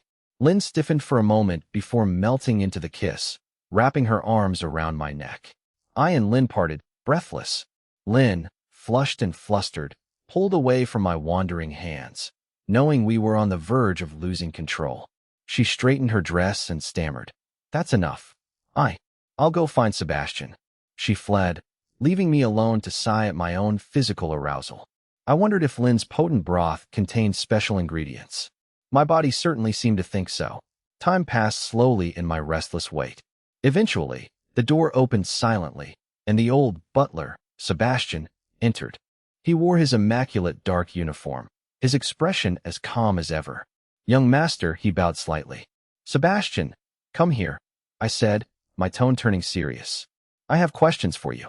Sebastian approached the bed, standing quietly as if anticipating the inquiry. I stared into his eyes. You know what I'm asking. That power you lent me, what exactly is it? Sebastian paused, a flicker of complex emotion crossing his usually placid eyes. He sighed softly. Since you ask, it is time I revealed everything. It begins with your ancestor, the founder of the Black family, Marquis Philwyn Black. I held my breath, sensing a story of unimaginable scale as Sebastian's gaze seemed to pierce through time. Over 500 years ago, when the magic tide receded, I was a shadow spirit, an entity existing between light and shadow. In ancient legends, we were known as shadow demons. A shadow demon? 500 years ago, I stared at my reliable old butler in utter disbelief. Sebastian continued his calm narration, unfazed by my shock. Marquis Philwyn was one of Caesar Aurora's most valiant and conquest-driven generals. Sebastian looked at me meaningfully. He led the armies that breached Thorn City, held by the LaRoche family for a millennium, and conquered their final stronghold, Storm City. I realized the irony. My ancestor had destroyed the very city I was now hailed as a hero for defending. Apparently, the Black family legacy is just a long, confusing game of property damage. Perhaps it is fate, Sebastian mused. We met during a brutal war in the Northern Territory's Yabufundo Mountains. I was young, arrogant, and held to my own misguided principles. Disgusted by his battlefield atrocities, I attempted to assassinate him to end the slaughter. I failed, obviously, Sebastian said, his voice devoid of emotion. But he didn't kill me. He gave me a choice. I had to atone for my actions. We traveled together and shared many experiences. It was so long ago that many details have faded from my memory. His voice grew distant, as if the weight of centuries had eroded his recollections. Ultimately, we made a wager. Sebastian refocused on me. I lost. I fulfilled my end of the bargain by pledging to protect the Black family for 10 generations. His words fell like stone. Your brother, Salus Black, is the 10th and final master Eli am bound to protect. I sat stunned, processing the revelation of my family's origins and the ancient contract. I was deeply shaken, unable to collect my thoughts. I remained on the bed, struggling to digest the weight of the 500-year-old history. Shadow Demon, a centuries-old wager, 10 generations of protection. I hesitated, then asked, so, will you leave one day? Sebastian's eyes flickered, but his tone remained steady. I am a shadow demon, young master. Creating a shadow clone is simple. If you need me, I will always be by your side. I felt a strange relief at the mention of a clone. It's nice to know I have a backup in case he gets bored of my company. As for that power, Sebastian explained, it is the essence of a shadow demon, dark, erosive, and destructive. Your current constitution cannot fully bear it. Exhaustion and unconsciousness are inevitable, but there are no other side effects. That's a relief, I said, rubbing my sore arm. The power was dangerous, but life-saving. As long as it didn't corrupt my mind, the physical toll was acceptable. I turned to business. I'm tied up here with too many trivial matters. Return to Obsidian territory ahead of me. I trust you to manage the territory. Sebastian bowed. As you wish, young master. I will ensure Obsidian territory and Lucerne City remain stable. He paused. Young master, are you close with Talilar Samir, the one in the LaRoche library? We've spoken, I replied, recalling the frail old man. His true name is Talilar Samir. He is no ordinary man. If you are interested in the ancient history of this land, you should ask him. My eyes lit up. The old man really was a hidden master. I understand, I noted. Sebastian bowed again. If there is nothing else, I shall prepare for my departure. Go, and be careful on the road. As the butler vanished, I sighed and lay back on the soft bed. I had so many people to see. Bishop Timmy, Lucius, various nobles, and now Talilar. My social calendar is becoming alarmingly productive. I rubbed my temples, determined to finish my business in Thorn City and return to Obsidian territory. That was my foundation. Furthermore, the defense of Thorn City had decimated the Federation's remaining forces. The western border was now undefended. Reclaiming lost territory was a golden opportunity. With a clear plan, I felt more at ease. That evening, Lynn returned with more of her specially brewed lamb broth. I drank it myself this time. The warmth flooded my limbs, and the effects were immediate. I got out of bed and moved around. Though my muscles ached, I could walk normally. Surprised by my recovery, I walked to the window and opened it, letting the cool night air hit my face. The night was dark, the sky a velvet canvas of stars with a crescent moon hanging low. It was too late to see Lucius, so I decided to visit Talilar instead. After Sebastian's story, I was genuinely curious about the buried secrets of the past. I left my room, navigating the dim corridors of the La Roche fortress toward the library. Before I arrived, I heard light, melodic music. I slowed my pace and approached the library door, which stood slightly ajar, spilling candlelight into the hall. I pushed it open. Talilar was in his usual spot, curled up in his oversized chair. He held an ancient, slender harmonica to his lips. The cheerful yet ethereal, melancholic tune flowed from the instrument. I didn't interrupt, standing at a distance to listen quietly. I had never heard the melody before. It was rhythmic, evocative of dancing and play in a forest. Within the shifting notes, I detected a profound, lingering sorrow. As the final note faded, Talilar Samir lowered his harmonica, seemingly unsurprised by my presence. I suppose it's hard to be startled when you're already living in a library. Entranced. Little Sparrow, this is the melody night song forest elves used to worship the goddess of life. It's beautiful, I agreed, then froze. Wait, elves?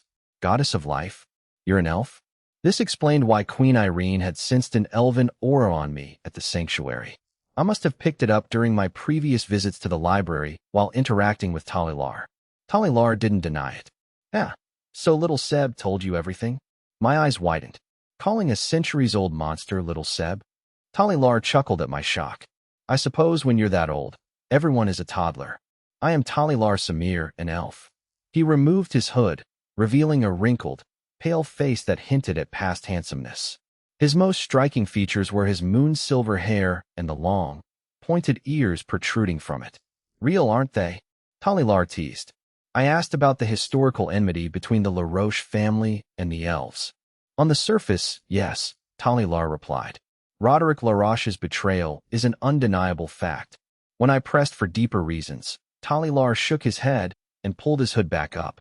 Some truths are better left unknown, at least for now. He shifted the topic to me with a mocking tone. You're quite bold, Little Sparrow. I was confused.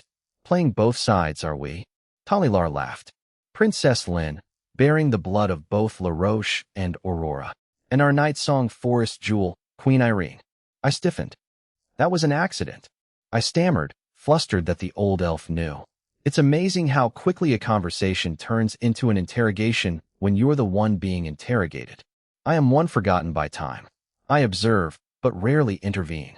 He laughed at my embarrassment. This is your destiny, I cannot and will not interfere. I frowned at the mention of destiny. So you knew Thorn City would be attacked? Would you have helped if I hadn't warned them? Talilar nodded, then shook his head. Destiny has assigned everyone a role, including you. You obtaining the intel and defending the city was inevitable. Time is a cycle. I knew this the moment I first saw you. I was baffled. First saw me. Talilar ignored the question, conjuring an ancient, thick book. A gift of destiny. He then produced the wooden harmonica. And these rings, he added playfully, a personal gift. I accepted them, hesitant. Talilar leaned in, whispering, I'll teach you an elven serenade to win Queen Irene's heart. My lip twitched. Get lost. Talilar roared with laughter. Interesting. You're more amusing than I thought, Little Sparrow. I stood there, holding the items, watching the wheezing old elf. I began to wonder if Sebastian's definition of unusual was flawed. Well, will you learn? Fine. Amidst Talilar's mocking laughter, I succumbed to curiosity and learned the soothing melody. I memorized the key notes and techniques, though I'm fairly certain the queen would prefer a sword to a flute solo. Though I suspected the old man's motives, I felt the skill might prove useful. On my way back, the corridor was silent, save for my own footsteps. I examined the mysterious book. The cover was made of an unknown, cold material, devoid of any markings. Driven by curiosity, I carefully opened the heavy cover. The pages were thick, yellowed, and completely blank. I frowned, flipping through several pages, finding nothing. A wordless book? I muttered, feeling disappointed. I expected something more from Talilar. Apparently, his idea of a gift is an expensive paperweight. Just as I prepared to close it, text began to emerge, glowing with starlight. The ink shimmered with a faint, ethereal light. I glimpsed destiny among the stars. This is no mortal chronicle, but a hidden epic of shadow and light. The prince sits upon a boat abandoned by his crew, his crown lost. Caesar, Aurora, the legendary founder of the Orlando Kingdom. I pondered the meaning of the lost crown, but the final line struck me like a hammer. Hello, I gasped, slamming the book shut, my back against the cold wall, sweating profusely. Was it a hallucination? A trick of exhaustion? I forced myself to calm down and cautiously reopened the book. The pages were blank again. I flipped through the entire book. Every page was empty. The glowing prophecy and the greeting seemed like a fever dream. Impossible. I didn't misread it. I whispered. I swallowed hard and hurried back to my room. Once inside my quiet bedroom, my nerves finally settled. Lynn was waiting in a chair by the window. She turned, her smile vanishing when she saw my pale face. Eli, you look so pale. Are your wounds acting up? I cut her off with a sudden, tight embrace. I buried my face in her neck, saying nothing. Feeling her warmth, the eerie sensation of the book slowly faded away. A sense of peace and warmth replaced the lingering fear. Lynn was startled by the sudden embrace but quickly recovered, wrapping her arms around me and patting my back. What's wrong? A nightmare? Or are you unwell? She asked softly. I shook my head, holding her tighter. I didn't explain the mysterious book. I only needed to confirm her presence and the reality of this world. I leaned down and kissed her. Sensing my emotional turmoil, Lynn didn't resist, responding tenderly to soothe my inner unrest. Overcome by emotion, we fell onto the bed together, the room filled only with our rapid breathing and synchronized heartbeats. I awoke the next day to blinding midday sunlight. The room was empty, though the faint scent of Lynn lingered. Stretching, I was surprised to find my fatigue and soreness gone, replaced by peak vitality. Apparently, existential dread is a fantastic cure for muscle aches. Shaking off thoughts of the wordless book, I prepared to meet Sir Lucius. After freshening up, I headed toward the fortress's core study. An old butler blocked my path at the familiar door.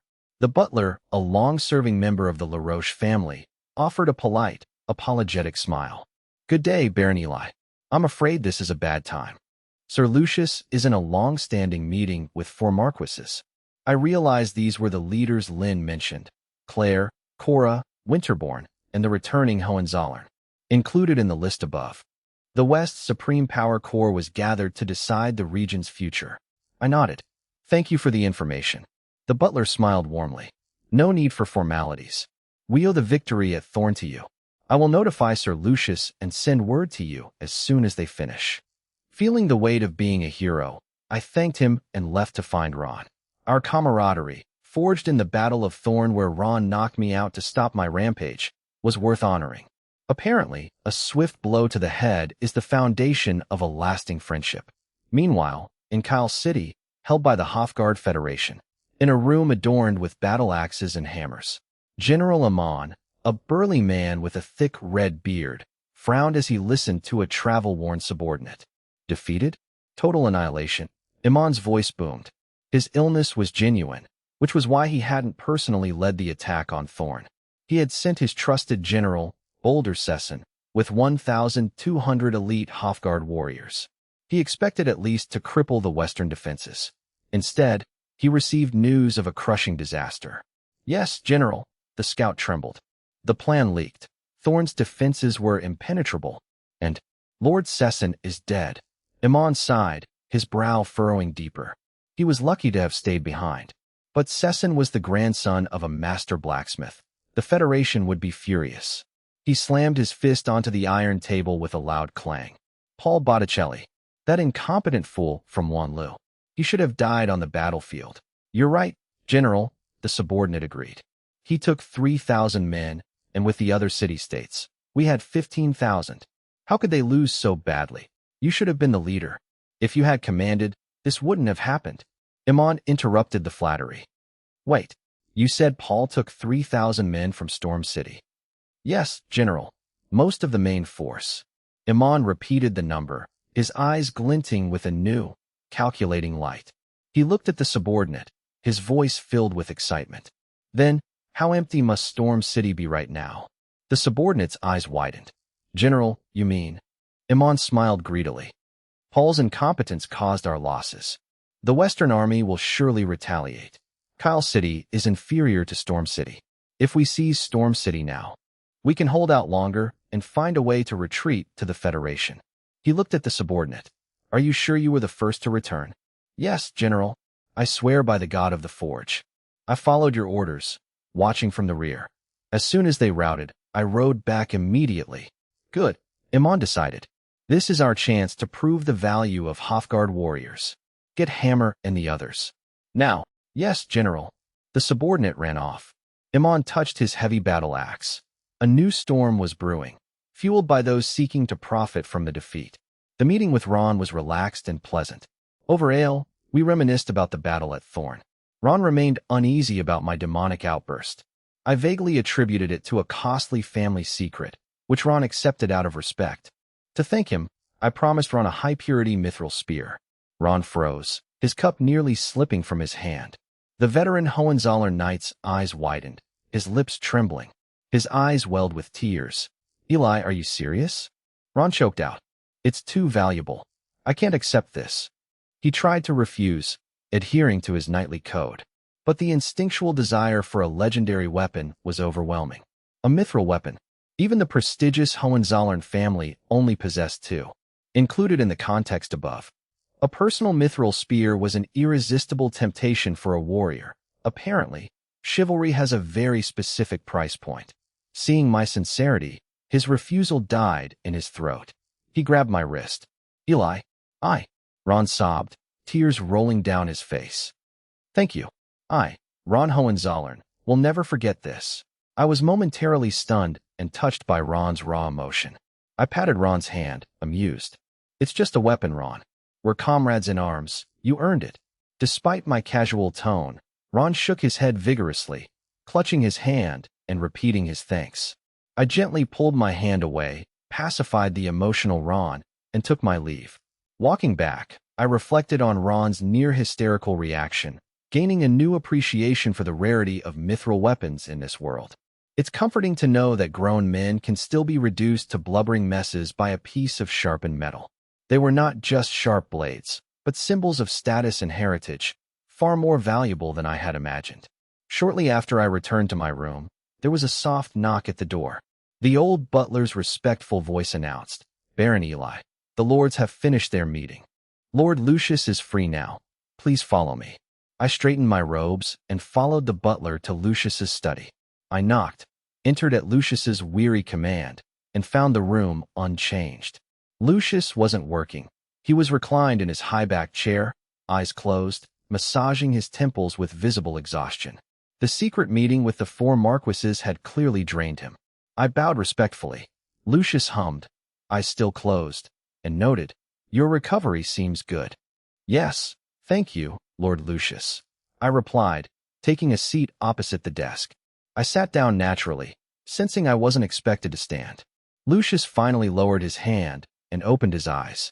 He glanced at the seated me without displeasure.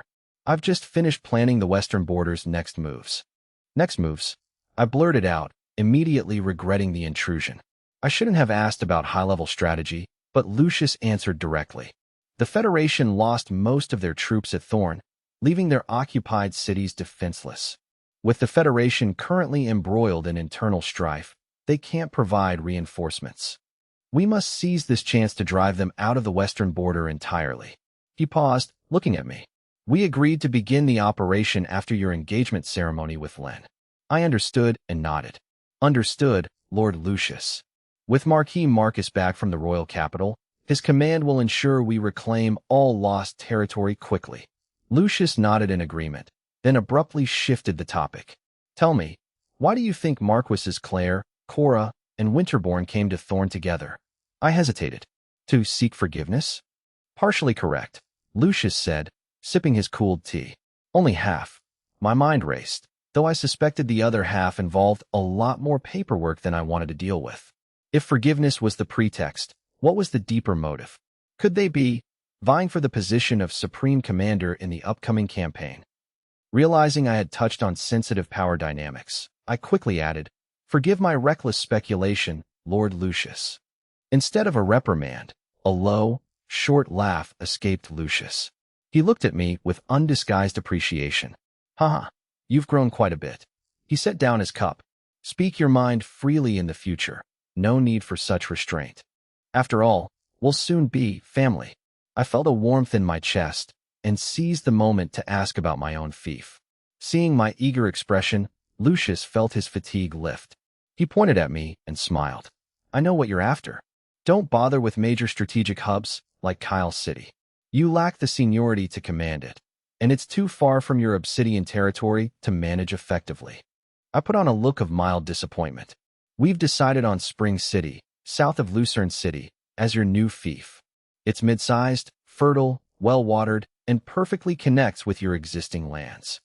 The three territories will form a defensive triangle, ideal for both security and future growth. He added, the environment is quite pleasant. You're getting a good deal. My eyes lit up at the mention of a defensive triangle. Stability. My power base would now be a mutually supporting whole.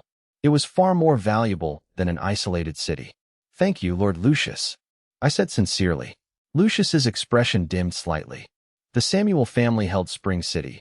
They were loyal and ancient. Sadly, they and most of their vassals perished in the war following the fall of Storm City. My joy faded at the news. Enough of the past, Lucius said, waving it away. He then posed a question that made my scalp tingle. Who do you suggest should lead the reclamation campaign? I broke into a cold sweat. Speculating on the Marquis's motives was one thing.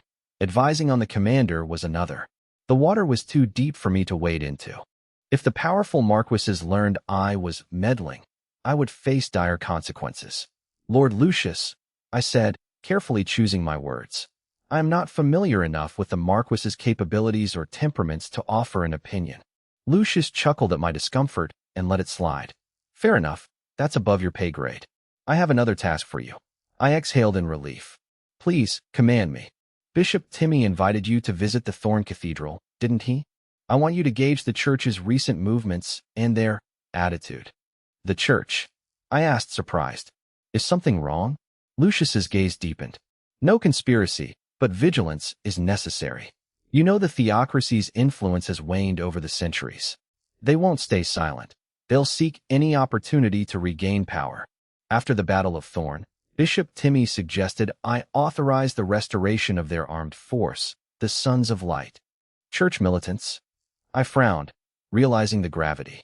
An armed force loyal only to the church was a direct challenge to the current power structure, especially now, when the western border needed absolute stability for the upcoming military campaign. I understand, Lord Lucius, I said solemnly. I will keep a close watch. The next morning, I rose early and headed alone to the Thorn Cathedral in the city center. The grand cathedral stood in the dawn light, its spires piercing the sky. Stained glass glowed with quiet, magnificent colors. Yet, as I approached, I noticed something unusual. The massive, intricately carved doors were open, and the solemn sound of chanting and collective prayer drifted out. I stepped inside. The vast nave was packed with worshippers. They ranged from commoners in rough linen to the well-dressed, all looking toward the front with pious expressions. I frowned. I hadn't realized it was Sunday, or that so many people had nothing better to do at the crack of dawn. I quietly took a seat near the edge, intending to observe until the service ended. At the front, a middle-aged priest in white, gold-trimmed robes stood before a statue, holding a glowing sun-shaped holy emblem. The priest's booming voice echoed through the cathedral's high dome. O Lord, you are the primal light, the first holy flame at the dawn of chaos, the architect of order, and the source of all hope. The congregation bowed their heads, hands clasped in fervent prayer. We are sinners seeking your mercy, children seeking your grace. We repent for yesterday's faults and pray for your cleansing. We seek your guidance for the path ahead today. He raised the sun emblem high, addressing the sea of believers. O Lord, hear every prayer in this hall and accept our humble, sincere hearts. May glory, power, and praise be yours, from today until eternity, from this world to the heavens, without beginning or end. Without beginning or end. The crowd roared in unison, their faces glowing with awe as if they truly felt the divine presence. I sat in the corner, observing the manipulative display with a deepening frown. Watching the fervor, I gained a sudden insight. I finally understood why the kings of Orlando spared no effort to suppress the church's power. Such influence over the masses was a massive threat to any secular regime. As the service ended, believers began to donate or bathe in holy water, presumably to wash away the sins of being gullible. The area grew chaotic as monks guided the crowd. I slipped away to the quieter, dimmer rear of the church. I stopped an elderly monk.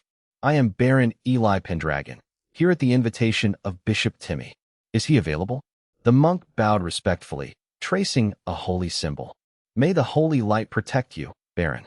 The bishop is in his study. Please, follow me." He led me through quiet corridors to a plain wooden door. "Please, the bishop is inside." I thanked him and, once alone, composed myself before knocking. "Enter," came Timmy's gentle voice. I stepped inside. The room was austere, containing only basic furniture and bookshelves. A white jade statue of a goddess was the only adornment. Bishop Timmy sat at his desk, reading a scroll. He looked up with a kind smile. "Good day, Baron Eli. Welcome to the sanctuary." He stood to greet me. I bowed. "Good day, Bishop Timmy." The bishop apologized. "Forgive me for not showing you around personally. The Sunday service requires my full attention." I smiled politely. "Not at all, Bishop. I apologize for the intrusion. I watched part of the service earlier. The scale was truly impressive." The bishop nodded, his gaze lingering on me. "Baron, you do not seem to be bathed in the goddess's light." I maintained a calm, pious expression. "You misunderstand, Bishop. My late mother and I were both devout followers of the church. I grew up in the royal capital, but the scale here in Thorn is even grander than the capital's cathedral, which I found novel." I performed a standard church gesture with fluid grace. I recalled these rituals from my childhood visits with my mother. The bishop's eyes softened. "I see. Forgive my rudeness. May your mother's soul rest in the divine kingdom." I thanked him. The bishop invited me to sit. "Are you from the royal territory?" I confirmed my lineage as a member of the Black family. The bishop nodded thoughtfully, his eyes fixed on my white hair. "To my knowledge, the Black family is known for their deep black hair. Yet you possess hair as striking as the royal Aurora family. It is quite memorable. Might I ask about your mother?" I frowned. My mother was a commoner from the royal territory. As for my hair, it is the result of later circumstances, which I cannot disclose, Bishop. The bishop apologized profusely for his prying. I considered leaving, but realized I had learned nothing. I decided to stay, mostly because I'm far too stubborn to leave empty-handed. "Bishop, you are a high-ranking official. Why invite a minor baron like me?" The bishop smiled. "Do not sell yourself short. You are a hero in the West. Not just I, but the Pope in the capital is quite interested in you." He chuckled softly. "The Pope even mentioned in a letter that you seem like a completely different person." My internal alarms rang. Apparently, the Pope has a hobby of keeping tabs on people who aren't him. Why would the Pope care about a rising Western baron? I replied calmly. "I am honored by the Pope's attention. I am still Eli Black, or Eli Pendragon. Perhaps the hardships of the West have forced me to grow, making me seem like a stranger to those who knew me before." "Growth is natural," the bishop agreed. He poured water for me. "In my youth, I was just a reckless boy who knew only how to swing a sword." I took the cup. "And now, Bishop, you have surely moved past such things?" The bishop laughed self-deprecatingly. "Now? I am just a dying old man who can barely lift a blade. I spend my remaining days serving the gods here." I offered a polite compliment, and the bishop steered the conversation toward basic church doctrines and miracles. The bishop spoke at length about the faith. I played the part of the humble, curious young believer. Half an hour passed. Realizing I would get no real information, I rose to leave. The bishop walked me to the door. "May the light guide you." As the door closed, the bishop's smile vanished. He stared out the window at the courtyard trees. "Sigh, he is indeed from the royal territory. It seems it is not him." He retrieved a delicate, gold-trimmed letter from a hidden drawer. He opened it carefully. His eyes rested on the Pope's prophecy. "The new sun shall rise from the lands of the sun's birth or death. He will bring an undying light. This sun shall not set, this light shall not fade. He will crush the fangs of chaos and plant the seeds of eternal peace." After leaving Thorn Cathedral, I returned directly to La Roche Fortress. I relayed Bishop Timmy's cryptic warning about an old man who can no longer lift a sword to Lucius. Contrary to my expectations, Lucius remained entirely unperturbed. I see, Lucius nodded. Don't concern yourself with the church for now. Bishop Timmy is a clever man who knows his limits. You've done well. He waved the matter aside. Focus on preparing for tomorrow's engagement ceremony. This is a matter of Western border prestige. Most of the influential nobles will be in attendance. Ensure there are no mistakes. Though still puzzled by Lucius's reaction, I nodded in agreement. I suppose being unbothered is a prerequisite for being a lord, or perhaps he just really likes parties. Understood, Lord Lucius. Walking back to my quarters, I noticed the fortress atmosphere had shifted. Servants scurried through the halls, laden with fine fabrics, silverware, fresh flowers, and ornaments. As preparations for the grand ceremony reached a fever pitch, I retreated to my room and shut the door, sealing out the noise. Leaning against the door, I closed my eyes, my thoughts drifting to Lynn and Queen Irene. Both women had left their mark on my life. A flicker of complexity crossed my face before hardening into resolve. I would have both. With this decision made, my lingering hesitation vanished, leaving me feeling clear-headed. The next day, I rose before dawn. Servants helped me into the formal attire I had worn at the Thorn Cathedral meeting. The deep black ensemble was impeccably tailored, accentuating my tall, lean frame. The shoulder guards were uniquely crafted to resemble dragon claws. A heavy, deep-sea blue cloak flowed from the pauldrons down to my ankles. Escorted by the butler, I arrived at the fortress's grand banquet hall. Long dormant since Duke Federico's departure for the capital, the hall was now ablaze with light from massive crystal chandeliers, reflecting off polished floors and long tables set with silver and fine china. Nobles in ornate, crest-bearing attire were already seated, murmuring amongst themselves. The ladies, adorned in jewels and flowing gowns, added a vibrant grace to the room. As I scanned the crowd, I realized nearly all the western border nobility had gathered for my engagement to Lynn and the upcoming campaign. A young boy in fine dress spotted me and broke away from his attendants to run over. Baron Eli. Young Duke Constantine LaRoche approached, his face a mix of excitement and playful annoyance. I've finally found you. You're never in the fortress when I look. I bowed with a gentle smile. Greetings, young Duke. It has been a while. Have you kept up with your archery practice? Before Constantine could answer, an anxious elderly butler hurried over. My young Duke, the ceremony is about to begin. You must greet the assembled nobles. It is a necessary etiquette. Constantine pouted but understood the necessity. I intervened kindly. It's all right, young Duke. We have plenty of time to talk later. Duty calls. Constantine nodded and followed the butler away. A servant then approached me. He led me through the side corridors to a private lounge behind the banquet hall. Inside, the room was opulent, filled with thick carpets and expensive oil paintings. Lucius sat at the head of the table, looking relaxed, as if he hadn't spent the last week trying to organize a war. Surrounding him were the elite of the West, the four marquises, Fry Clare, Karl Cora, Milan Winterborn, and Marcus Hohenzollern. Also present were over a dozen powerful counts, including Quintus and Punch. The room was thick with the weight of authority. As I entered, the laughter died down, and all eyes turned to me. A dozen gazes, scrutinizing, curious, and appreciative, fell upon the day's protagonist. I felt like a prize pig at a county fair, only with significantly more expensive tailoring. Count Quintus and Marquis Marcus, most familiar with me, broke the silence with warmth.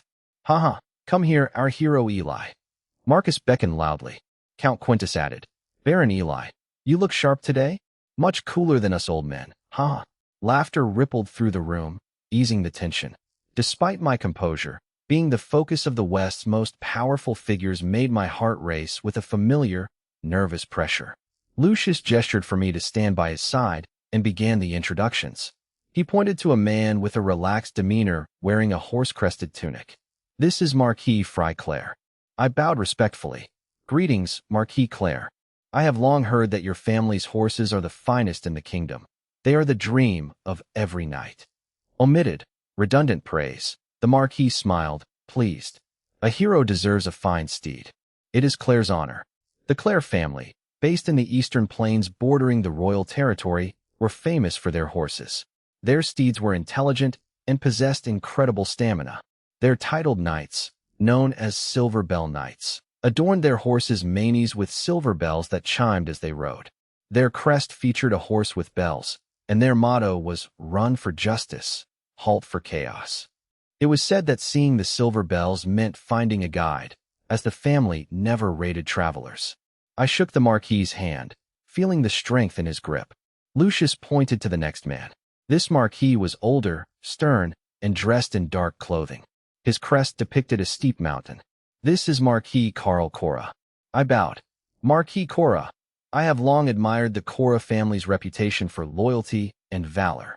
The Marquis offered a curt nod and a brief hello, his cold demeanor clearly just his nature. The Cora family guarded the Dragon Breath Mountains in the northeast, bordering the north. They held the Frozen Wind Pass, and their fortress, Ice Prism Castle, was perched atop the peaks. They were known for their resilience and defensive prowess. Next was an elderly man with a kind face and a crest of wheat stalks and streams. "This is Marquis Milan Winterborn." I offered a look of genuine gratitude. "Marquis Winterborn, I have long wanted to thank you personally. Much of the grain for my early expansion came from your lands." Omitted, redundant gratitude. The Winterborn family, based in the Clear Creek Valley, served as the granary of the West. Their motto was "Nourish the earth, feed the people," and they were known for their wisdom in agriculture and herbalism. Though not warriors, they were the silent foundation of the western border's survival. The Marquis laughed heartily, his face crinkling with joy. "Good, good. I'm glad we could help." He turned to the others, joking. "Let's stop pestering our little hero. Look at him. He's probably so busy trying to impress us that he hasn't even had a proper breakfast." Marquis Winterborn's prestige drew warm laughter from the room. A ruddy-faced count joked, "Old Marquis, don't stop now? We're waiting to hear Baron Eli praise our wine." I breathed a sigh of relief, offering a grateful look to the Marquis. Honestly, I'd take a lecture on grain yields over small talk any day. I had been struggling to find words for these high-ranking nobles. Lucius, amused, spared me further trouble and introduced the remaining dozen counts. Though lower in rank, these counts were vital pillars of the western border, commanding significant land and troops. I bowed respectfully. "I, Eli Pendragon, greetings to you all." The nobles responded warmly, their initial scrutiny shifting toward acceptance. They recognized that my presence wasn't merely due to my war record or marriage into the LaRoche family. My potential and composure, unusual for my age, earned me a place in the western border's inner circle. I sat beside Lucius, listening intently to the elite's conversation. Marquis Clairsoon steered the talk toward practical matters. "Sir Lucius, I must report something. Marquis Toscana of the Royal Territory secretly warned me to prepare my troops for emergencies. However, he later retracted the order. I suspect the Duke's situation in the capital is precarious." The atmosphere chilled instantly. Count Hanad slammed his armrest, eyes blazing. "How dare they? If the Duke is harmed, I'll lead the charge myself." "Calm down, Count Hanad," Count Quintus interjected, frowning. "The capital is complex. Rash action will only endanger the Duke further." Marquis Winterborn nodded slowly. "Toscana wouldn't retract a warning without cause. The capital is clearly in turmoil. We must reclaim our lost territory and secure our defenses immediately. Only with a stable western border can we provide the support the Duke truly needs." Lucius listened silently, his gray eyes unreadable, before speaking.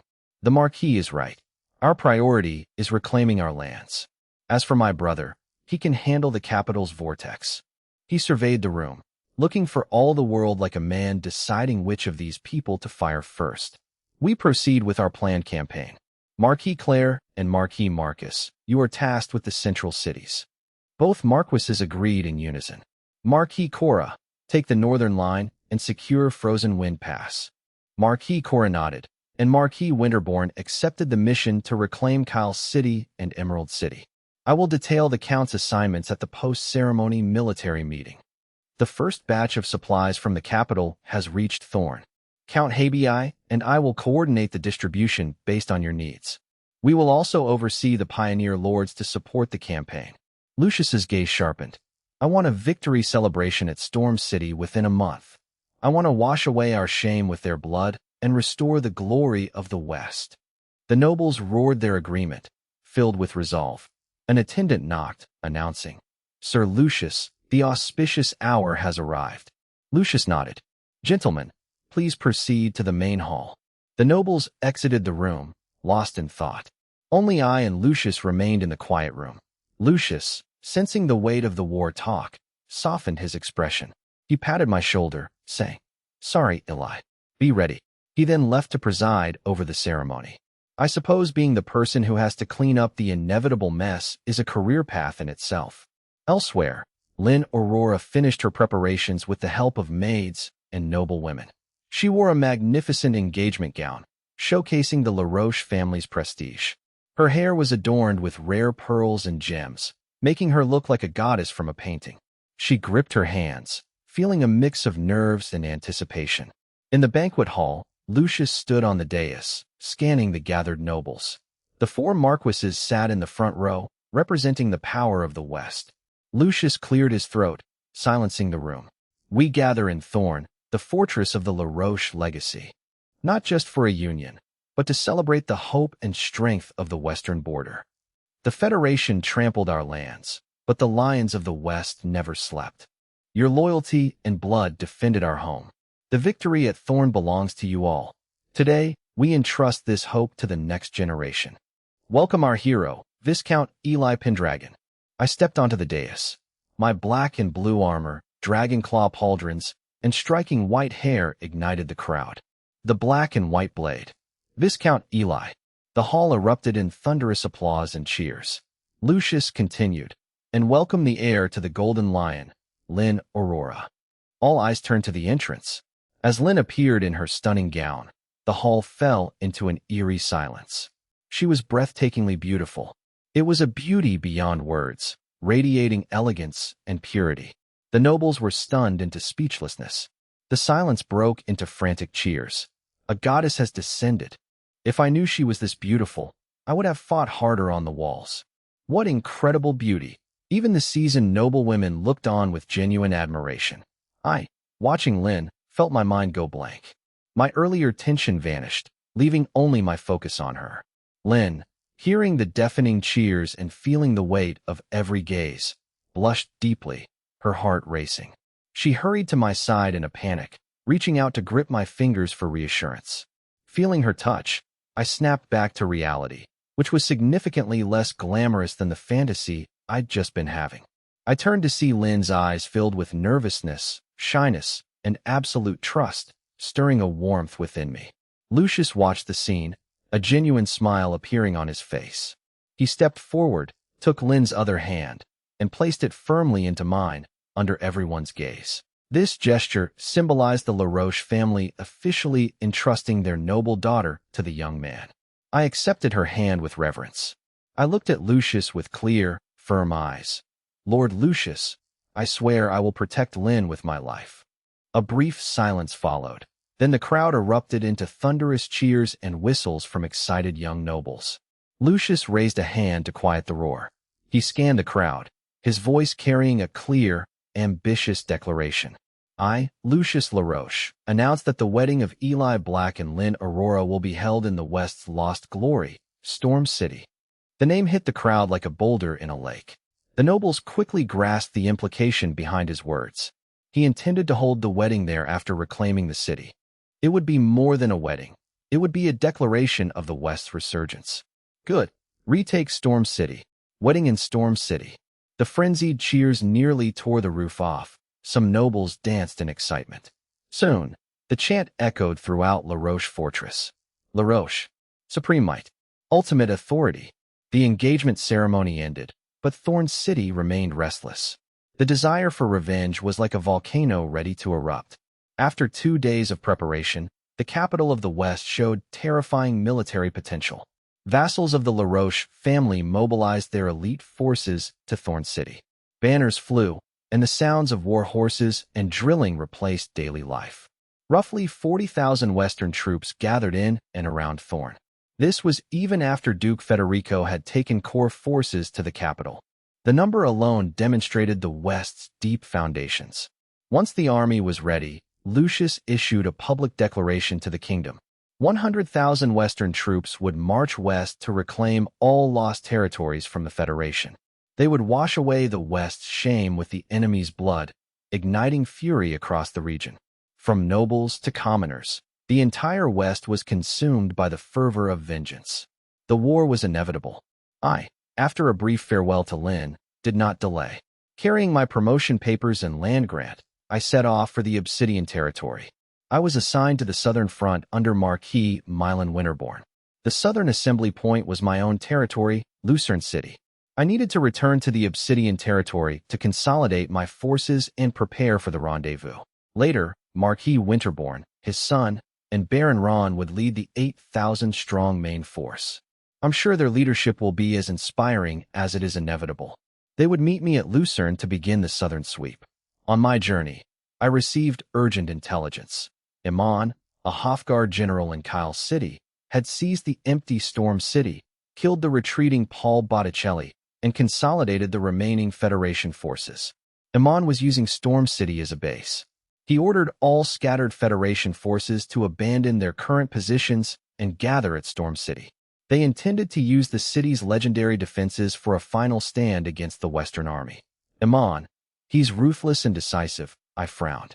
If Iman successfully gathered the remnants, Storm City would become a nightmare. It would turn into an impenetrable shell, a massive problem, because apparently my life wasn't complicated enough already. I remembered the city's massive stone walls, the bane of any attacker. I must be fast. I must destroy their strength before they consolidate. I spurred my horse, increasing my speed. Leading 500 vanguard troops, I raced toward the Obsidian territory like an arrow. In contrast to the West's unity, the atmosphere in the capital, Orlandia, was tense and treacherous. The accusation of usurper by former Prime Minister Khans Montauban during the trial by combat had torn the veil of harmony. It stripped the dukes of their pretense. The rumor spread like a plague through the capital. The royal territory had once served the king, but the king was now just a child.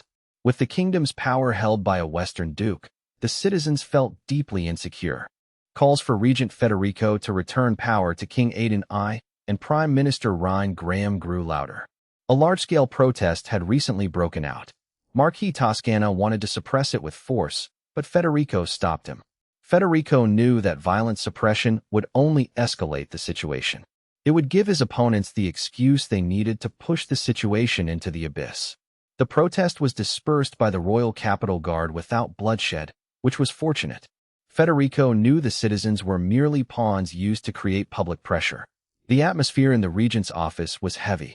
Federico, the once shrewd duke, looked older and more exhausted than ever. Only Marquis Leon Black and Marquis Toscana were present. Leon spoke solemnly.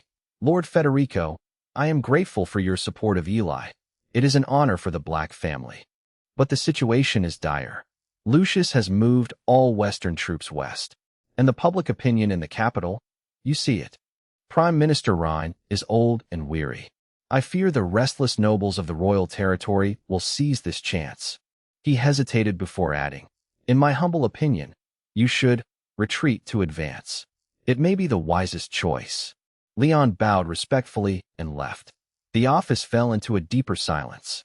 Toscana watched Leon leave and sighed, full of worry.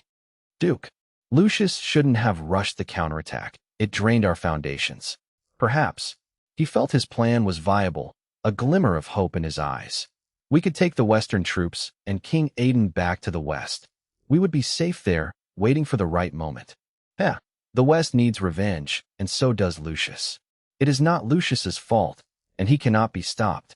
Federico reacted to Toss' suggestion of taking the king to the western border with a bitter, incredulous laugh. His laughter died instantly, his gaze turning cold. He tapped his chair, his voice steady. Toss, understand this. Aiden is not Caesar Aurora, nor is he his father. He lacks achievements or prestige. His only leverage is the title of king. That chair in the Sun Palace is his only foundation. He paused. If he abandons the Sun Palace and Orlandia, his status as king becomes hollow. He would no longer be a symbol of power, but merely a 9-year-old child who abandoned his throne. If we were then branded as traitors who abducted the king, imagine the consequences. Toscana was stunned, breaking into a cold sweat as he realized the danger of his naive proposal. Then, Duke, what should we do? Toscana asked weakly. Leon risked much to warn us. Our friendship is likely over. Leon's warning isn't baseless. The royal territory nobles are likely conspiring. Federico stared out at the gray sky over the capital. After a long silence, he asked, "Any word from Claude or Bernard?" Toscana shook his head. None. The South remains silent. Federico merely grunted. The office fell into a heavy silence, filled only by the distant noise of the city. Finally, Federico surrendered to fate. Then, we wait. 3 days later, I arrived at the Obsidian territory with 500 Winterborn Vanguard cavalry. Seeing the orderly houses, rising smoke, and the Black Dragon flag, I felt a sense of relief. No matter the chaos outside, this was the only place I felt truly grounded. This territory, built with my own hands, was my true home, mostly because it's the only place where people don't immediately try to kill me.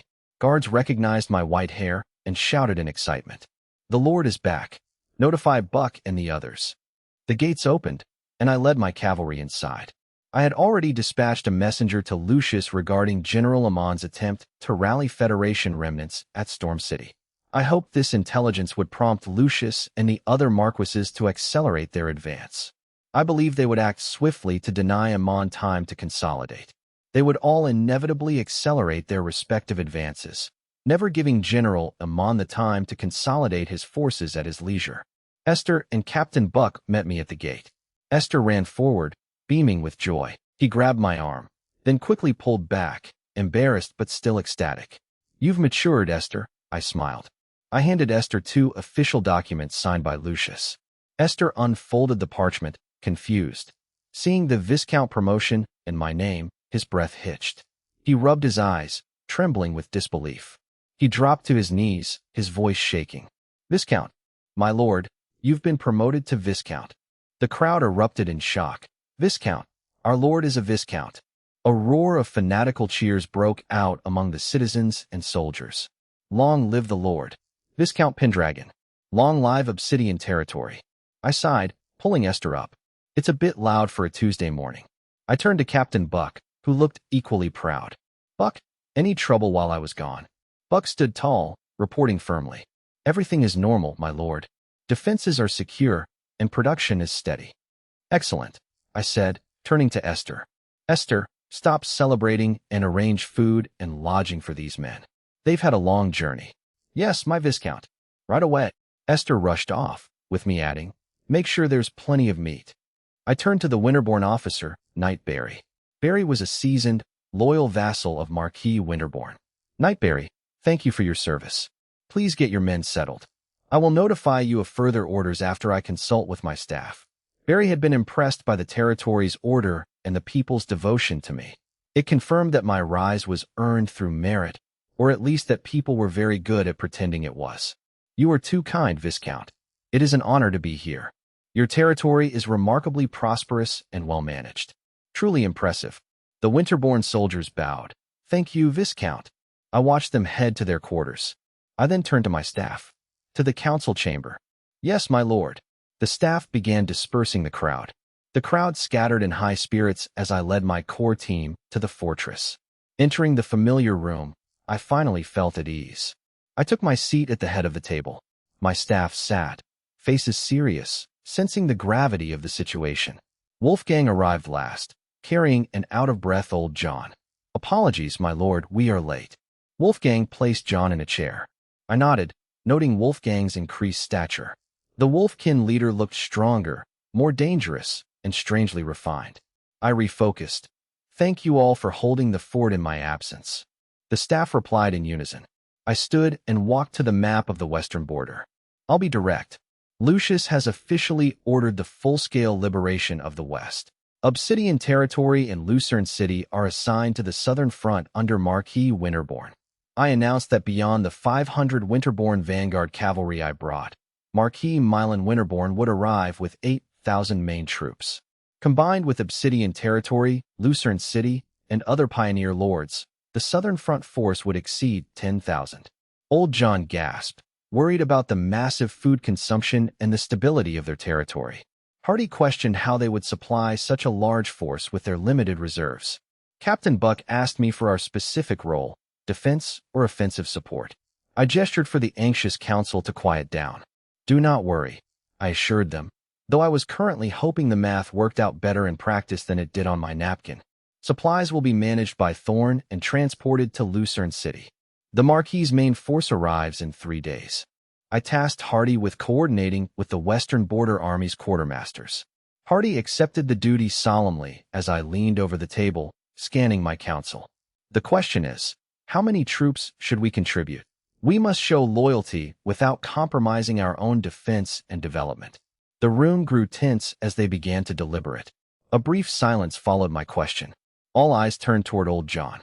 I watched as Old John, annoyed at being singled out, shifted uncomfortably. It's truly amazing how quickly a room full of leaders can turn into a middle school classroom when a teacher asks a question. He felt ill-equipped to make military decisions. Old John stood shakily, asking if I was confident in the battle's outcome. I nodded firmly. The Western border is well prepared and superior in strength. Victory is certain with proper tactics. Reassured, Old John relaxed. He offered his humble opinion. Obsidian territory has 600 standing troops, thanks to Captain Buck. This is sufficient for our current security. Brandon reports Lucerne City maintains about 300. He suggested they contribute to the war effort. It is a chance to prove our strength. He deferred the specific numbers to Captain Buck. Buck chuckled, but rose to speak professionally.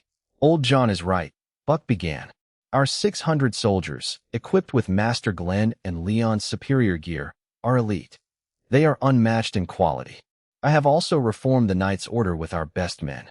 He looked toward Wolfgang. Wolfgang has successfully advanced to the Golden Tier. I was thrilled by the news. Wolfgang confirmed his breakthrough with a nod. With Buck and Wolfgang, I now possess 2 Golden Tier powerhouses, which is a nice upgrade from having 0. Buck continued, You are a young Viscount, and others may underestimate you. This is our chance to prove our worth. We must show them our true power. I propose sending 450 elite soldiers and the 50-man Black Raven Knights. Lucerne City can contribute 100 soldiers. A total of 600 well-trained troops with 2 Golden Tier leaders. It will be a force to be reckoned with. I looked pleased as Iker agreed, noting it would silence those who looked down on my youth. It is a perfect opportunity, and our remaining forces can handle local security. The council erupted in support, and I made my decision. Agreed. Obsidian territory sends 500, Lucerne 100, 600 total for the southern front. I then shared more good news. My promotion to Viscount has granted me a new territory. Spring City, south of Lucerne. Hardy stood up, excited. I know it. It is beautiful, fertile, and rich in water. The council cheered, and I added a caveat. It suffered greatly during the war. The Samuel family is gone, and it needs rebuilding and management. The council members realized the potential for advancement. They resolved to work harder to earn a place in the new administration. I signaled the end of the meeting. Buck, prepare the troops and ensure they are fed. We leave soon to meet Brandon and the Marquis. Buck saluted and left to execute the orders. Meeting adjourned. Ensure the territory runs smoothly while I am away. I dismissed them. The council left, buzzing with excitement. I returned to my room to prepare for the march. Passing the storage room, I remembered the dragon egg from the sanctuary. I opened the door to check on it. The dragon egg, half a person tall and covered in crystalline scales, remained motionless on the cushion in the center of the room. It appeared unchanged. I touched the cold, hard shell, whispering, a dragon, which is definitely going to be a nightmare to house train.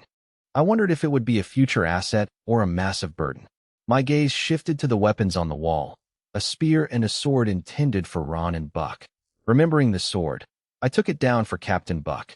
The sword felt heavy, its scabbard plain but hinting at a sharp edge within. I left the storage room, heading toward the training grounds to deliver the gift before departure.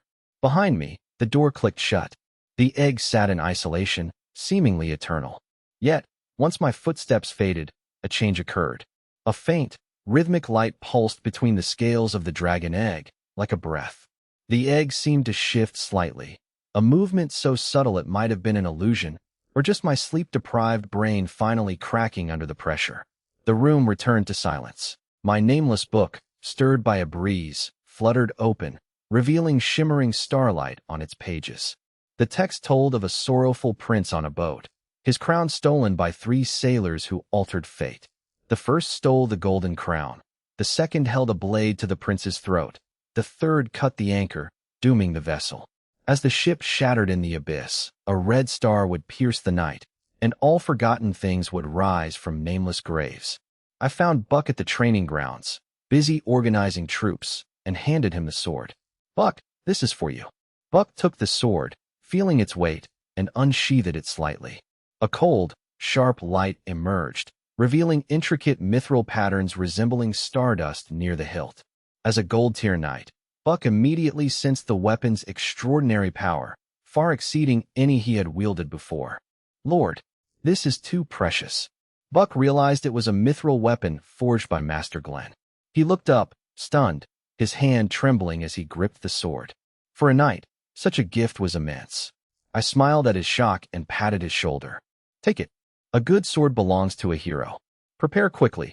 I'm going to rest." I walked away, leaving Buck overwhelmed by the gift. Back in my room, exhausted from travel and meetings, I lay down for a nap. Later, Buck's voice woke me.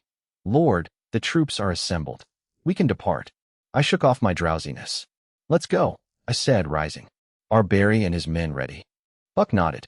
"The Winterborn Vanguard and our men are ready." "Good. We head to Lucerne." Meanwhile, in Storm City, General Amon sat triumphantly in the Lord's mansion on a lavish, lion-carved throne. He stroked his red beard, surveying the grand hall, which far surpassed the one in Kyle City. "General Amon, this palace rivals the legendary god-forged palace of our homeland." His officer, Hammer, wearing a horned helmet, grinned. Storm City, like Thorn, had been a LaRoche stronghold for centuries. Its previous lords had spared no expense on the mansion.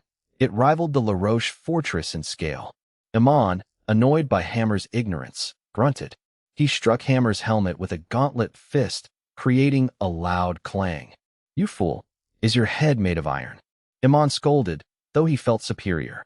"This place is fine, but it can't compare to the god-forged palace blessed by the god of forging."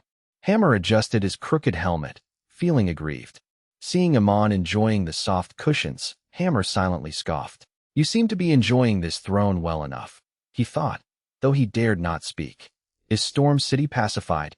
Amon asked. "Yes, General," Hammer replied. "We've dealt with all dissenters as usual. Our trusted captains hold the 4 gates. Except," he hesitated. "Some of Paul's men from Wanlu are still hiding like rats." At the mention of Wanlu and Paul, Amon's face darkened, and he struck Hammer's helmet again. "You idiot. Why did you kill Paul in public?" Amon roared. "He was the heir to the Botticelli family, one of the 6 crowns. His father-in-law is the marshal. You stabbed him in front of everyone instead of doing it quietly. Now everyone knows. How can we return to the Federation?" Hammer adjusted his helmet again, murmuring, "But General, you were so angry, cursing him. I thought you wanted to make an example of him, and he deserved it for insulting you." His voice trailed off as he realized his mistake. Killing Paul had been satisfying, but had created a massive political disaster. It had effectively cut off their path back to the Federation. Federation nobles followed a code. Even in conflict, one must grant the defeated a dignified end. Amon waved him off irritably. "Enough. It's done." He took a breath and asked, "Have the messengers been sent to the other cities? Tell them to abandon their posts and regroup here." "Yes, sir, using our fastest horses," Hammer reported. "Good." Amon leaned back, regaining his composure. "Now, bring me the best wine and food from the cellar. I intend to enjoy myself." "Yes, General." Hammer hurried off. A day later, I arrived at Lucerne City with 500 Obsidian elites and 500 Winterborn Vanguard troops. Boar, the guard captain on the wall, spotted the white-haired lord and shouted excitedly, "Open the gates. The lord has arrived." The gates opened, and I led my troops inside. Boar rushed down, surprised by the size and quality of the 1,000-man force. Apparently, he hadn't expected me to bring an entire small army just to visit. Lord, Boar saluted. Why so many men? Is there a war? I'll explain later, I said, issuing orders. Boar, take these soldiers to the training grounds to rest. Then, clear a large plot of land on the outskirts immediately. It will be needed soon. Boar, sensing the gravity of the situation, didn't press for details. Yes, Lord. He turned to organize the troops and clear the streets, guiding the army toward the training grounds. I instructed Ika to assist Boar in finalizing the cleanup operations. Ika acknowledged the order and joined Boar's team. I, accompanied by Captain Buck and my personal guard, rode along the paved streets of Lucerne toward the Lord's mansion. I observed the clean streets, bustling with shops and the sounds of merchants. The citizens appeared peaceful and prosperous. I felt satisfied with Nolan's governance. Upon arriving at the mansion, we were met by Nolan. I and Buck were stunned. Nolan's previously white hair had turned a thick, dark brown. Only a few silver strands remained at his temples. His wrinkles had smoothed, and he looked 20 years younger. He no longer appeared weathered or exhausted. Apparently, my administration is a fountain of youth, or at least a very effective spa. Nolan smiled and respectfully helped me dismount. It is I, my lord, Nolan laughed. Captain Buck, I'm just lucky enough to have used some special hair dye. Thanks to the Lord. Let's head inside to talk. I suppressed my surprise, handed my reins to a servant, and entered the mansion. Nolan and a curious Buck followed closely behind. Inside the council chamber, I dismissed everyone except Brandon and Buck. I briefed them on the western border counteroffensive, the southern front assignments, and the impending arrival of Marquis Winterbourne's main force. Brandon's expression shifted from surprise to gravity. Understood, my lord. What are your orders? I pointed to Lucerne on the map. Your primary task is to maintain stability in Lucerne. Boar is clearing space for the 10,000 troops of Marquis Winterbourne. You must manage the city's security to prevent conflicts when soldiers enter for supplies. Logistics will be handled by the western border's quartermasters. We are to provide them with necessary assistance. Brandon nodded firmly. I will ensure Lucerne remains secure and fully cooperative. The main force arrives in 3 days, I estimated. But we won't be idle until then. I turned to Captain Buck, noting I had received intelligence from Lucius, a man whose talent for finding secrets is only matched by his talent for making me nervous. The Federation remnants are abandoning their positions to retreat towards Storm City, following General Amon's call. Buck frowned. If they abandon their cities, they must be empty, I confirmed. Especially Kyle City on our southern path. With Amon's main force gone, Kyle City is likely undefended. We could potentially seize it ourselves. I hesitated, as I hadn't consulted the Marquis yet. Marquis Winterbourne was the designated commander of the southern front. Acting without his orders was risky. Even with Lucius's backing, I risked defending the Marquis and his faction. Buck pondered this carefully. Militarily, a surprise attack on Kyle City is feasible and likely to succeed. But the Marquis ordered us to secure Lucerne and await the main force. Acting without orders would make you look arrogant and insubordinate. That would be detrimental to your future in the West. Buck asked, does the Marquis have any young family members with him? I nodded. His son, Sir Solon Winterbourne. Exactly, Buck noted. This is a guaranteed victory. The Marquis brought his heir to secure a glorious achievement. It's meant to bolster his son's future authority. If we seize Kyle City first, it would be a massive achievement. But it would overshadow Sir Solon. We would gain a city but earn the deep enmity of a powerful Marquis and his faction. Brandon sighed, agreeing with Buck. Captain Buck knows the unspoken rules of the nobility well. He is right. Success is often about balance and saving face. I agree with the captain. I felt warmed by their genuine concern and chuckled. Don't worry, I understand the stakes. Buck's advice clarified my perspective. This war was a feast for the powerful to divide the spoils. It was a matter of who got the biggest slice of the cake, which was apparently a very large, blood-soaked pastry. The Winterbourne family, as commanders, deserved the greatest glory. As a new Viscount, I lacked the status to break these aristocratic rules. I had to play by them until I was strong enough to do otherwise. Very well, I decided. Buck, have I could take scouts to secretly map the route to Kyle City.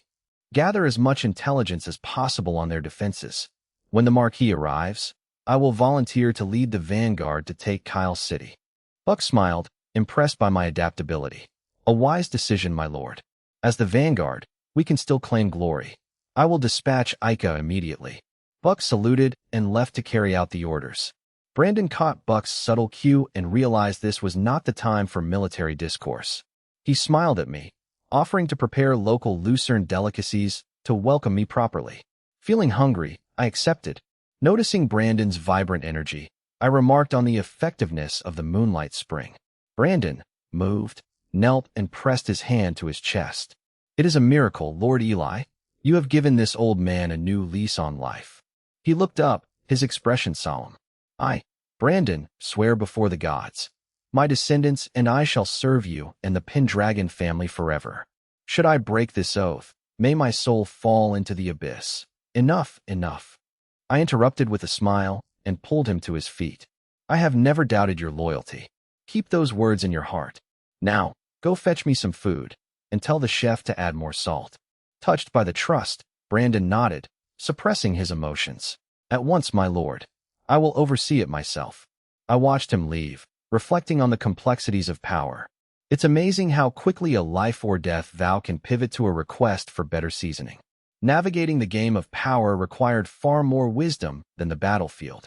Yet, I was confident that with careful planning, I would secure my place in the western border.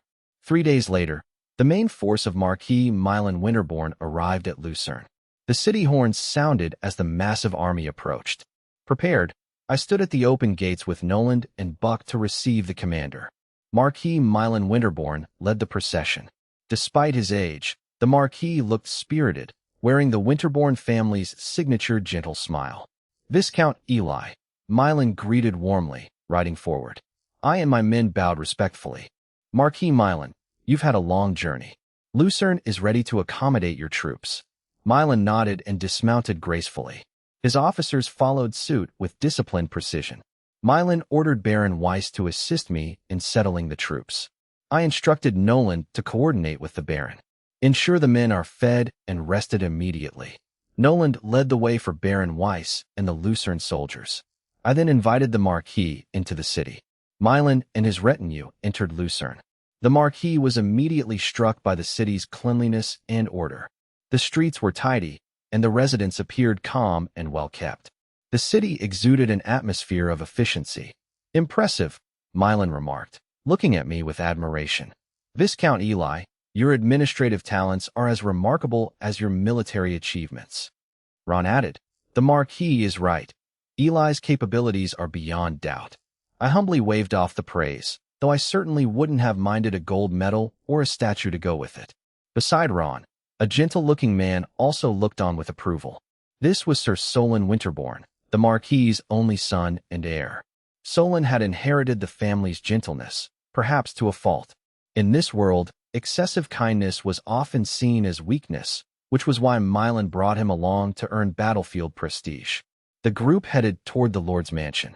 They discussed the state of Lucerne, the atmosphere remaining cordial. Upon reaching the mansion, I offered it as the temporary command post.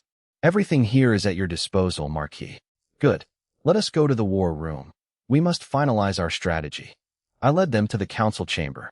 A detailed map of the western border was laid out on the central table. Milan took the head seat and pulled me to sit beside him. No need for such formality, Eli, he said, gesturing to the seat at his left. I will need your wisdom to reclaim the southern line. I took my seat as the other nobles watched. Solon sat opposite the Marquis, while the other officers took their places. Over 30 people filled the room, showcasing the Winterborn family's influence. Milan's expression turned sharp. We are tasked by Sir Lucius to reclaim the southern line within a limited time frame. We must prioritize Kyle City, Emerald City, and Manta City. Viscount Armand stood up first. My suggestion is to bypass minor towns and strike Kyle City immediately. Kyle City is the hub, taking it cuts off the Federation's retreat. From there, we secure Emerald City, then move north to Manta. Once the rear is secure, we can march to Storm City to join the other coalition forces. Milan nodded thoughtfully. Viscount Furman, a scarred and cold-eyed noble, stood up next. Armand's plan is too cautious. We must reach Storm City within a month. I agree with taking Kyle City, but we must split our forces afterward. I will lead one force to Emerald City, while Armand takes the other to Manta. The Federation is depleted, their defenses are thin. Why waste time with a slow advance? Several officers voiced their support for Furman's aggressive approach. Armand frowned, weighing the risks. The two viscounts exchanged tense glances while I watched silently. I realized Marquis Milan had not yet received Lucius's report regarding the Federation remnants retreating towards Storm City. As I prepared to speak, I noticed the Marquis ignoring the arguing lords and looking at his son instead. Solon, the Marquis asked gently, which plan do you think is more suitable? Caught off guard, Solon scratched his head, looking visibly troubled. Father, both. Both lords make good points. He stammered, his gaze shifting between the map and the two viscounts, clearly disinterested and unskilled in military strategy.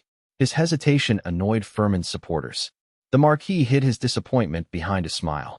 I stood up, saving Solon from embarrassment while providing crucial intelligence. It was either that or watch him continue to sweat through his tunic. Lord Milan, my voice commanded the room's attention. Before deciding on a plan, I have vital intelligence to share. Oh, the Marquis looked intrigued. What is it? I pointed to the map, noting recent troop movements in several cities. They are abandoning their positions and converging on Storm City. A murmur of surprise rippled through the council. This means, I continued, that apart from Storm City, the Federation's southern defenses are hollow. Some towns might even be empty. This revelation shifted the meeting's entire trajectory. Viscount Armand, previously favoring caution, reconsidered. If that is true, Viscount Furman's plan for a rapid advance is superior. I withdraw my objection. He was pragmatic enough to adjust his strategy as the situation evolved, which is a polite way of saying he folded like a cheap lawn chair. The Marquis nodded approvingly and, seeing no further dissent, made his decision.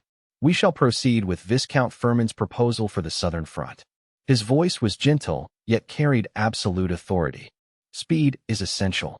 We march at dawn tomorrow. Our target, Kyle City. Yes, my lord, the generals shouted in unison. The Marquis turned to me with expectation. Viscount Eli, I am here, my lord. You are familiar with the area and lead the elite who reclaimed Lucerne. Will you serve as the vanguard for Kyle City? The nobles looked on with skepticism, but I struck my chest in a standard knight's salute. I obey. I will clear the path and take Kyle City first. Time passed as the army marched. Other pioneer lords joined the ranks, though they were assigned to logistics for their safety and strategic fit. By the third day, they entered the war-torn zone. Villages were scorched, fields barren, and bones littered the ground. The western border soldiers grew grim, their hands tightening on their weapons. They could not forgive the Federation's atrocities against their homeland. A thirst for vengeance burned in their eyes.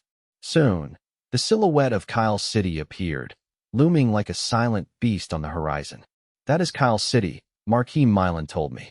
He studied the fortress, then turned to me. You are the vanguard. Do not disappoint me.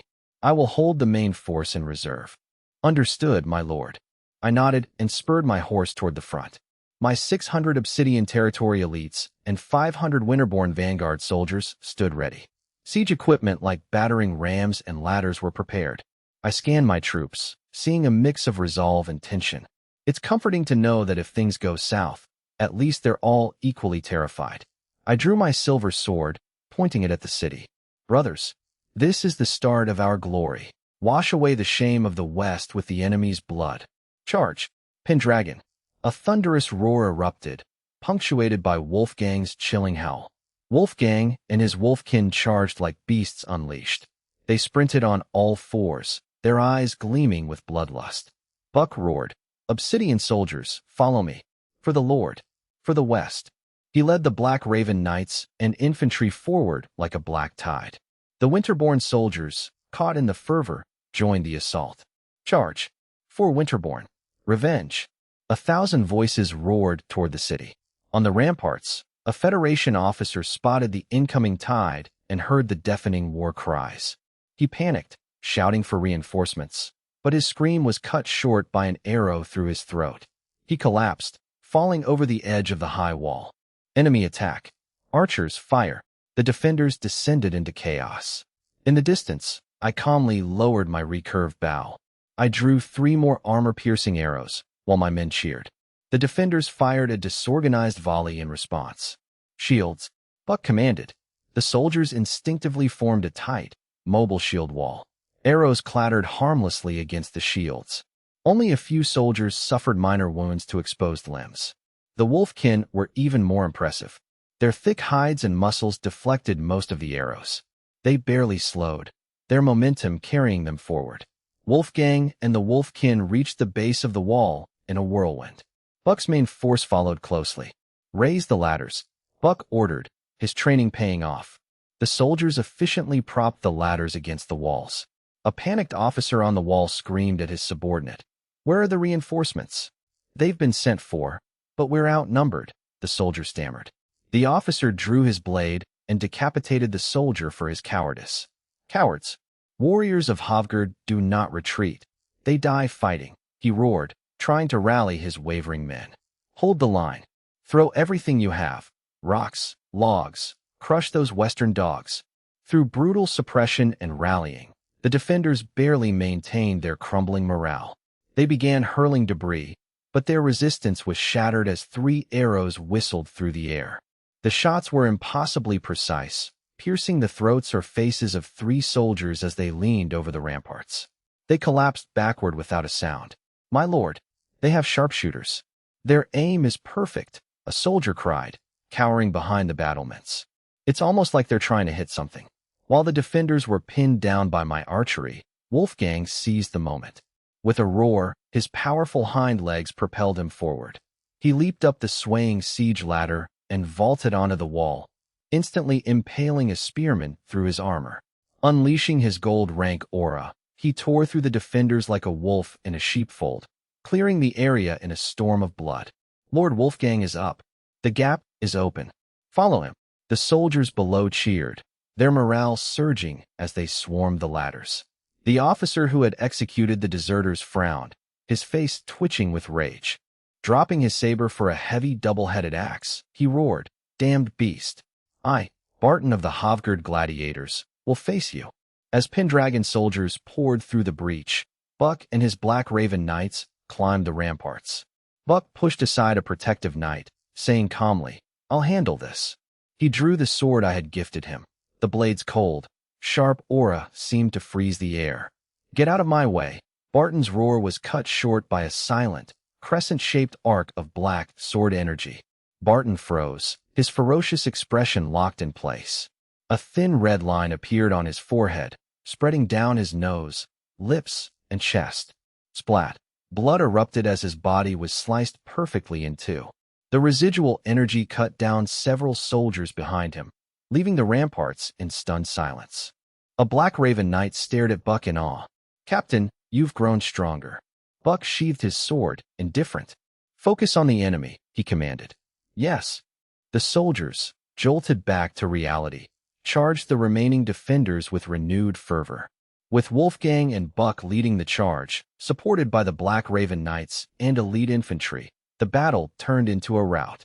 The defenders' resistance collapsed, and they began to flee. I ascended the wall, my blade, silver, flashing as I cut down any who stood in my path. It's amazing how much more efficient a sharp sword is than a blunt conversation. "Take the gate. Open it," I ordered, leading my squad toward the gatehouse. In the distance, Viscount Furman squinted, observing the battle from the main Winterborn formation. He stared in disbelief at the total dominance of the attacking forces. He turned to Marquis Milan. "My lord, it seems Viscount Eli's men have already breached the city." Before the words left his lips, his judgment was confirmed. A sharp-eyed soldier shouted, "My lord, the gate. Kyle City's gate is being opened from the inside." Milan watched as the massive gate slowly groaned open. Beyond it, the defenders were in full retreat.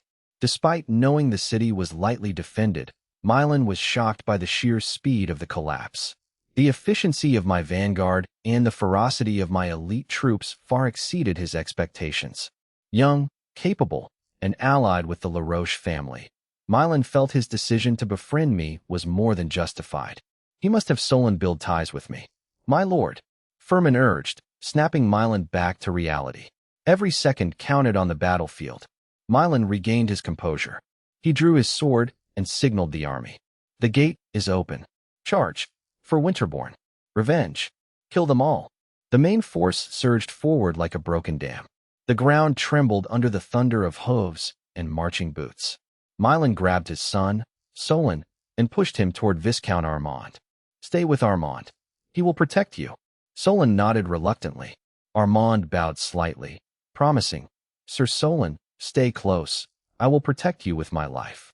Armand was one of the most loyal supporters of the gentle heir. He accepted the responsibility of guiding the future lord.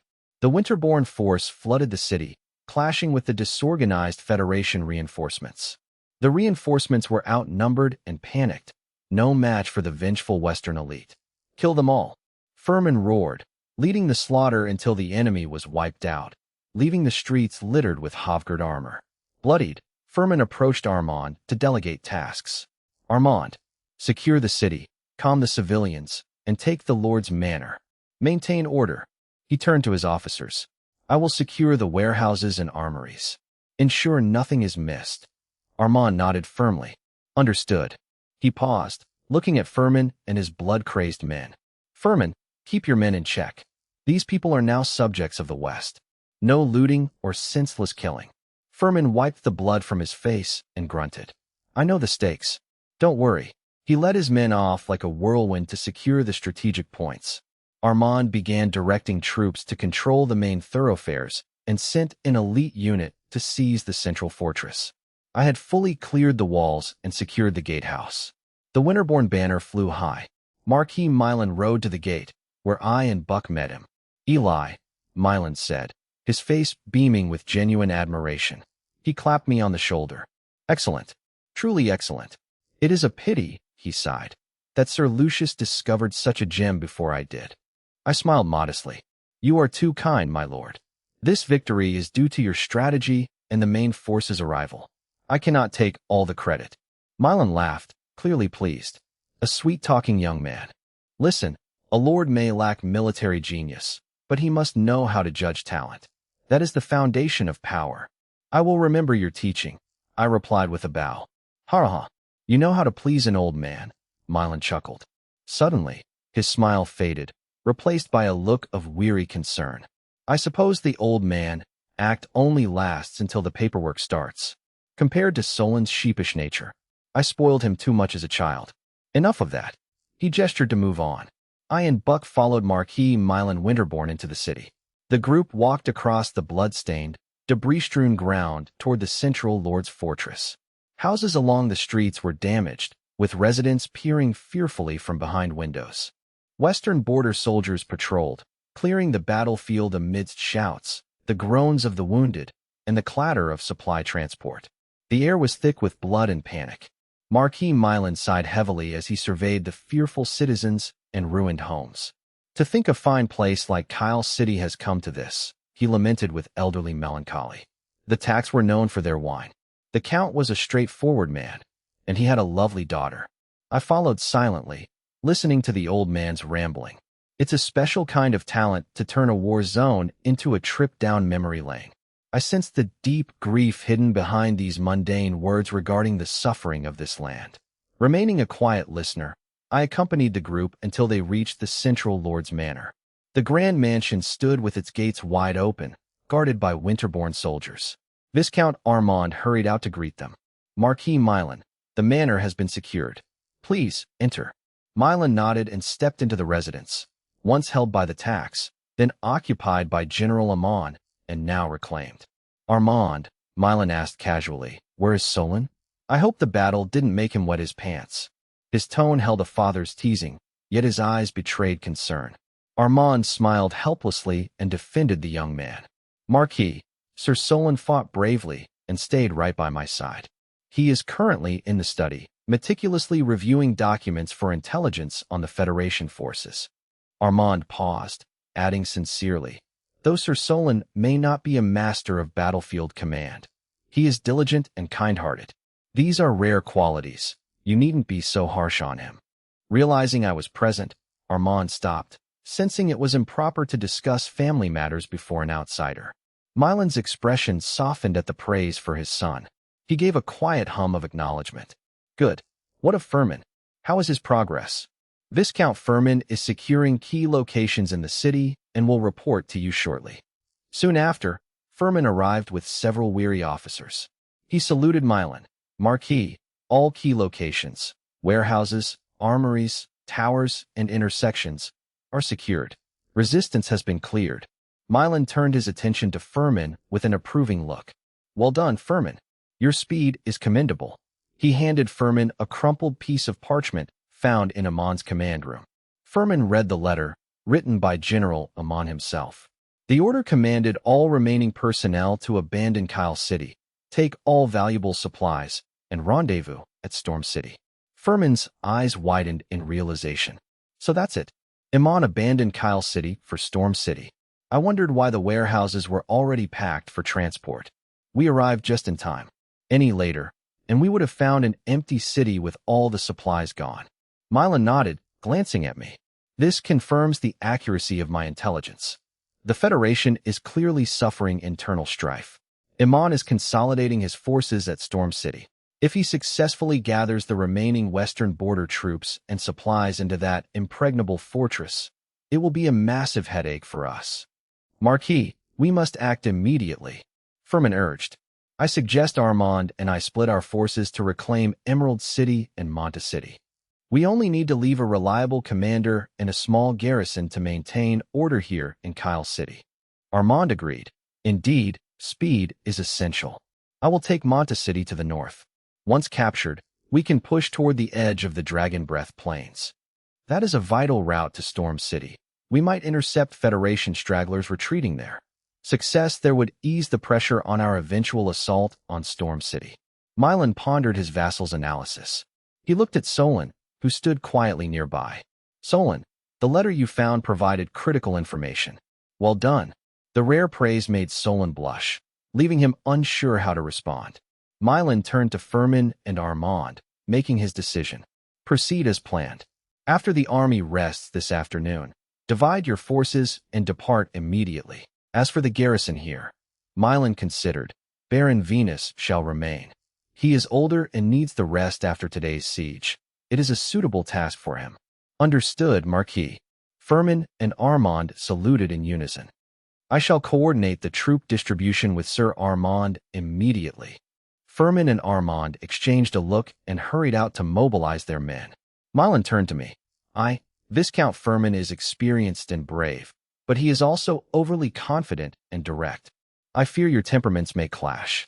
Therefore, I will accompany him to Emerald City myself. He looked at me and Solon. You and Solon will join Viscount Armand's force toward Monta City. Armand is steady and thoughtful. I trust you with him. I and Solon accepted, both feeling relieved. Traveling with a steady commander was far preferable to the aggressive Furman, who treated every tactical discussion like a bar fight. The two bowed and hurried to catch up with Armand. Milan watched them leave with a satisfied expression. It would do Solon good to spend time with a promising youth like me. Armand organized his 4,000-man force with high efficiency. They marched out of Kyle City in a grand procession. They headed northwest, moving rapidly toward Monta City. Simultaneously, Furman led a similar force toward Emerald City in the southwest. Milan accompanied Furman's division as promised. Time passed during the tense march. The journey to Monta City provided Solon and me ample opportunity to converse. I soon discovered that the future Marquis Winterborn was indeed as gentle and shy as rumored.